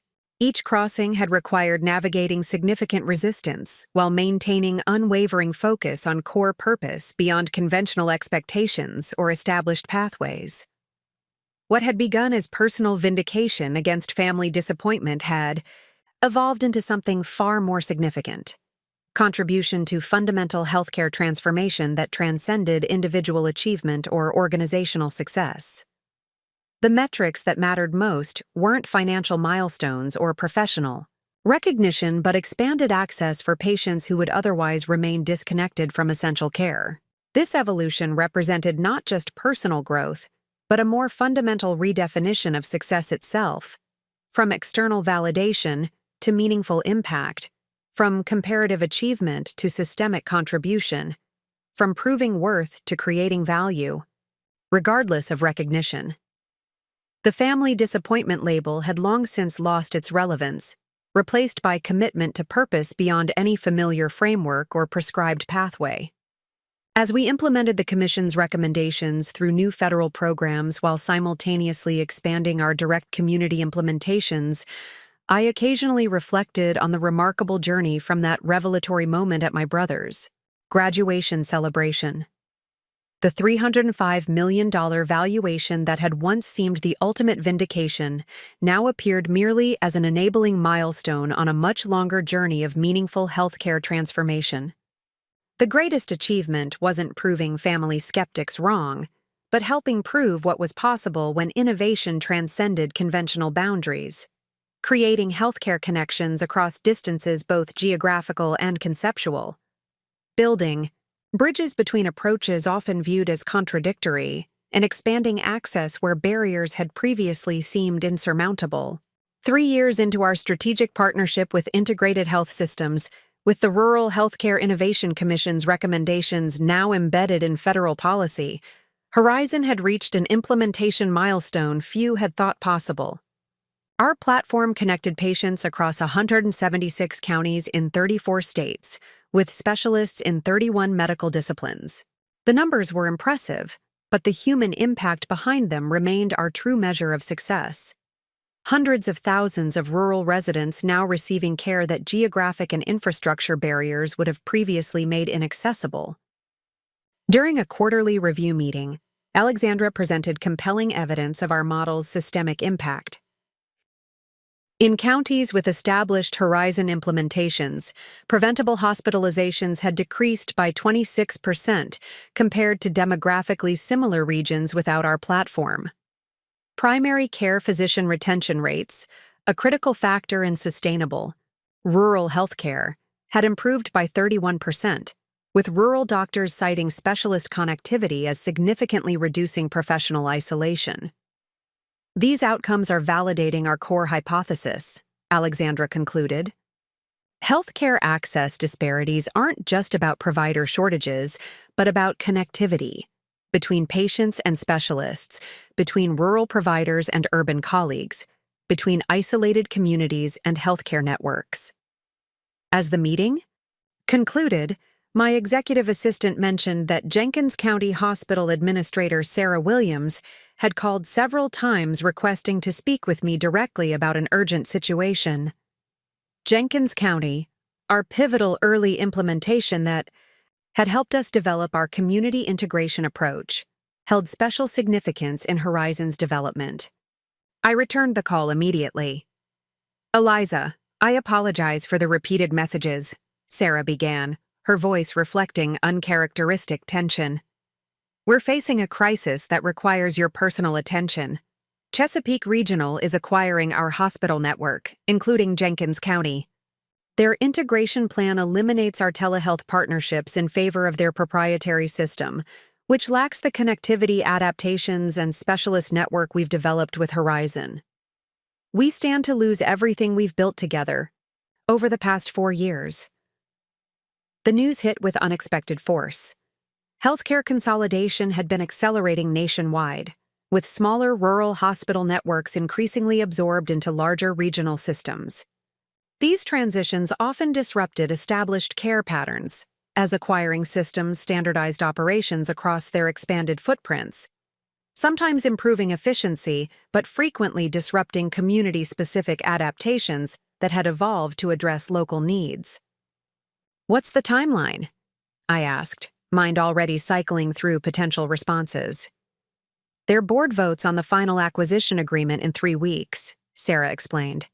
The current proposal includes a standardization clause requiring all facilities to transition to Chesapeake's technology infrastructure within 6 months of closing. Our local advisory board has raised concerns, but ultimate authority rests with the corporate governance structure." This situation represented an emerging challenge to our implementation model, one likely to repeat as healthcare consolidation continued. Corporate standardization presented legitimate efficiency advantages, but risked undermining the community-specific adaptations that made our approach effective in the most challenging environments. "I need to understand Chesapeake's perspective before responding," I told Sarah. "Let me explore this directly and get back to you within the week." Through our industry connections, I arranged a meeting with Chesapeake Regional's Chief Information Officer, who would oversee technology integration across the expanded system. Dr. Michael Katsaros had a reputation for rigorous standardization, an approach that had delivered impressive operational metrics across Chesapeake's existing network, though primarily in suburban and small urban markets, rather than deeply rural communities. Our meeting took place at Chesapeake's headquarters, a gleaming glass tower reflecting their position as one of the fastest-growing regional health systems in the country. Dr. Katsaros welcomed me with professional courtesy but clear skepticism about my purpose. "I understand you're concerned about our technology standardization plans for the Jenkins County network," he began after brief introductions. "I respect Horizon's work, but system-wide integration requires consistent platforms across all facilities. Multiple telehealth systems create unnecessary complexity, security vulnerabilities, and maintenance inefficiencies." His perspective wasn't unreasonable from a system management standpoint. Standardization did offer legitimate advantages for operational consistency, cybersecurity, and cost efficiency. Yet it potentially sacrificed the community-specific adaptations that made healthcare delivery effective in uniquely challenged environments. "I appreciate those considerations," I responded carefully. "They make perfect sense in relatively homogeneous operating environments. But Jenkins County and similar communities present unique implementation challenges that our platform has specifically evolved to address. Intermittent connectivity infrastructure, provider populations with varied technical proficiency, and patient communities with specific access barriers. I shared outcomes data from Jenkins County, highlighting the substantial improvements in specialist utilization, preventive screenings, and chronic condition management, particularly among elderly and economically disadvantaged populations most vulnerable to access disparities. Dr. Katsaros reviewed the information with professional interest but remained unmoved. These are impressive results, but our internal telehealth platform achieves similar outcomes in our existing markets. System integration benefits outweigh the advantages of maintaining multiple specialized platforms. Our conversation continued in this vein, each of us presenting legitimate perspectives from different priority frameworks. His focus on system efficiency and standardization represented sound management practice for a growing corporate healthcare entity. My emphasis on community-specific adaptation reflected our mission priority of serving the most challenging access environments effectively. As our scheduled time concluded without resolution, Dr. Katsaros made an unexpected suggestion. Perhaps seeing our respective approaches in operation would be more productive than continued abstract discussion. Would you be open to visiting our flagship implementation in Monroe County? In exchange, I'd be willing to personally visit Jenkins County to better understand your specialized approach. The proposal demonstrated intellectual openness I hadn't expected. That seems like an excellent next step, I agreed. Direct observation often reveals nuances that spreadsheets and slide decks can't capture. The following week, I toured Chesapeake's Showcase Telehealth implementation, a well-designed system optimized for environments with reliable connectivity, technically proficient providers, and patients with relatively consistent access to supporting infrastructure. Their platform demonstrated impressive efficiency in connecting patients with specialists within their provider network, with streamlined workflows and integrated electronic health record functionality. What it lacked, however, were the specialized adaptations we had developed for more challenging environments: asynchronous functionality for intermittent connectivity, simplified interfaces for varying technical proficiency levels, multilingual, community health worker support modules, and flexibility for facility-specific implementation variations. Dr. Katsaros fulfilled his reciprocal commitment, spending a full day in Jenkins County observing our platform in actual operation across diverse clinical scenarios. He watched as a grandmother with limited English proficiency connected with a cardiovascular specialist through our language-supported interface, observed our asynchronous store and forward functionality, enabling specialist review despite a midday connectivity outage, and noted how local implementation adaptations addressed specific community utilization barriers. As we debriefed afterward, his perspective had visibly evolved. Your system has capabilities ours doesn't for these specific environments, he acknowledged. The adaptations aren't merely preferential, but functionally necessary for effective utilization in these communities. This recognition created opening for a different conversation, not about which system was superior in absolute terms, but about how different approaches might complement each other within an integrated delivery network serving diverse communities. What if standardization doesn't require identical systems, but rather interoperable ones? I suggested. Your platform offers advantages in well-connected environments with consistent infrastructure. Ours provides necessary adaptations for more challenging implementation contexts. Perhaps the optimal approach involves thoughtful distribution, rather than universal standardization. This reframing resonated with Dr. Katsaros's systems thinking orientation. Over subsequent weeks, we developed a proposal for complementary deployment across Chesapeake's expanded network, maintaining Horizon's platform in the most connectivity-challenged communities, while implementing Chesapeake's system in areas with robust infrastructure. This approach would include integration protocols ensuring data exchange between systems while preserving specialized functionality where needed most. When presented to Chesapeake's board, this hybrid model gained approval as a pilot approach for the Jenkins County acquisition. Rather than mandating immediate standardization, they authorized a 2-year evaluation period comparing outcomes between the complementary deployment model and their traditional standardization approach.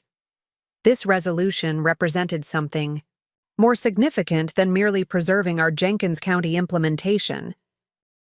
It demonstrated how entrenched healthcare systems could potentially evolve beyond binary standardization versus specialization thinking toward more nuanced approaches that matched capabilities to community-specific needs. The experience catalyzed an important strategic evolution within Horizon as well. We initiated development of integration protocols specifically designed to facilitate complementary deployment alongside other telehealth platforms, moving beyond competing for implementation, exclusivity toward enabling thoughtful technology distribution based on community-specific requirements. This approach positioned us differently within the consolidating healthcare landscape, not as competitors against standardization, but as specialists complementing broader system capabilities where specific adaptations created meaningful outcome differences. The strategy acknowledged legitimate operational efficiency concerns while preserving essential community-specific functionality. When I shared this resolution with our leadership team, Alexandra immediately recognized its broader implications. This establishes a precedent for how rural specialized solutions can survive within consolidated delivery systems, she observed. Instead of fighting standardization entirely, we're demonstrating how thoughtful specialization can complement standardization in a balanced integration approach. Dr. Patel, who had remained a trusted advisor through each phase of Horizon's development, saw this evolution as particularly significant. You've transcended the false choice between community-specific adaptation and system efficiency, he noted, during our quarterly strategy session. This hybrid model potentially offers the best of both approaches: operational consistency where appropriate, specialized adaptation where necessary. The Jenkins County resolution attracted attention from other healthcare systems navigating similar integration challenges across diverse operating environments. Several reached out to explore how our complementary deployment approach might apply to their consolidated networks, particularly those expanding into rural markets through acquisition. This industry response confirmed something important about Horizon's evolution. Our impact now extended beyond direct implementations to influencing how healthcare systems approach technology integration across diverse communities. What had begun as a specific platform addressing rural specialist access had evolved into a more fundamental reconsideration of how healthcare technology should adapt to community-specific needs rather than forcing standardization regardless of context. This broader influence reflected a maturation in my leadership approach as well. Rather than positioning Horizon's solution as universally superior or defending our implementations against any modification, I had focused on the underlying principle that effective healthcare technology must adapt to community-specific requirements, particularly in the most challenging environments. The family disappointment label that had once motivated me through early challenges had completely transformed. What mattered now wasn't proving individual value through conventional success metrics, but advancing healthcare equity through approaches that transcended traditional limitations, whether technological, operational, or conceptual. During a rare weekend visit home, I found myself in a particularly reflective conversation with my father. We sat on his study balcony, watching sunset colors spread across the horizon as he shared his perspective on my unconventional professional journey. When you declined those corporate technology positions after MIT, I genuinely believed you were making a catastrophic mistake, he admitted. I couldn't imagine how your independent path could possibly create more value than joining established organizations with proven development tracks. Your concern came from legitimate experience, I acknowledged, Established paths usually do provide more predictable outcomes, but they also constrain innovation to what existing systems can accommodate, he observed thoughtfully. What you've built wouldn't have emerged within conventional structures, because those structures are designed to optimize existing approaches rather than reimagine fundamental assumptions. His insight captured something essential about transformational innovation: its tendency to emerge from perspectives and positions that established systems often dismiss precisely because they challenge fundamental assumptions rather than merely improving within accepted frameworks. The family disappointment has become the healthcare bridge builder, he added with gentle humor. Not despite our skepticism, but perhaps partly because of it. Having to defend your vision strengthened your commitment to it beyond what easy approval might have fostered. As I drove home that evening, I reflected on how completely the meaning of success had transformed throughout this journey. The $305 million valuation that had once seemed the ultimate vindication now appeared merely as one milestone among many on a continuing journey of healthcare transformation. What mattered most wasn't financial metrics or professional recognition, but expanded access for patients who would otherwise remain disconnected from essential care. Up next, you've got 2 more standout stories right on your screen. If this one hit the mark, you won't want to pass these up. Just click and check them out. And don't forget to subscribe and turn on the notification bell so you don't miss any upload from us.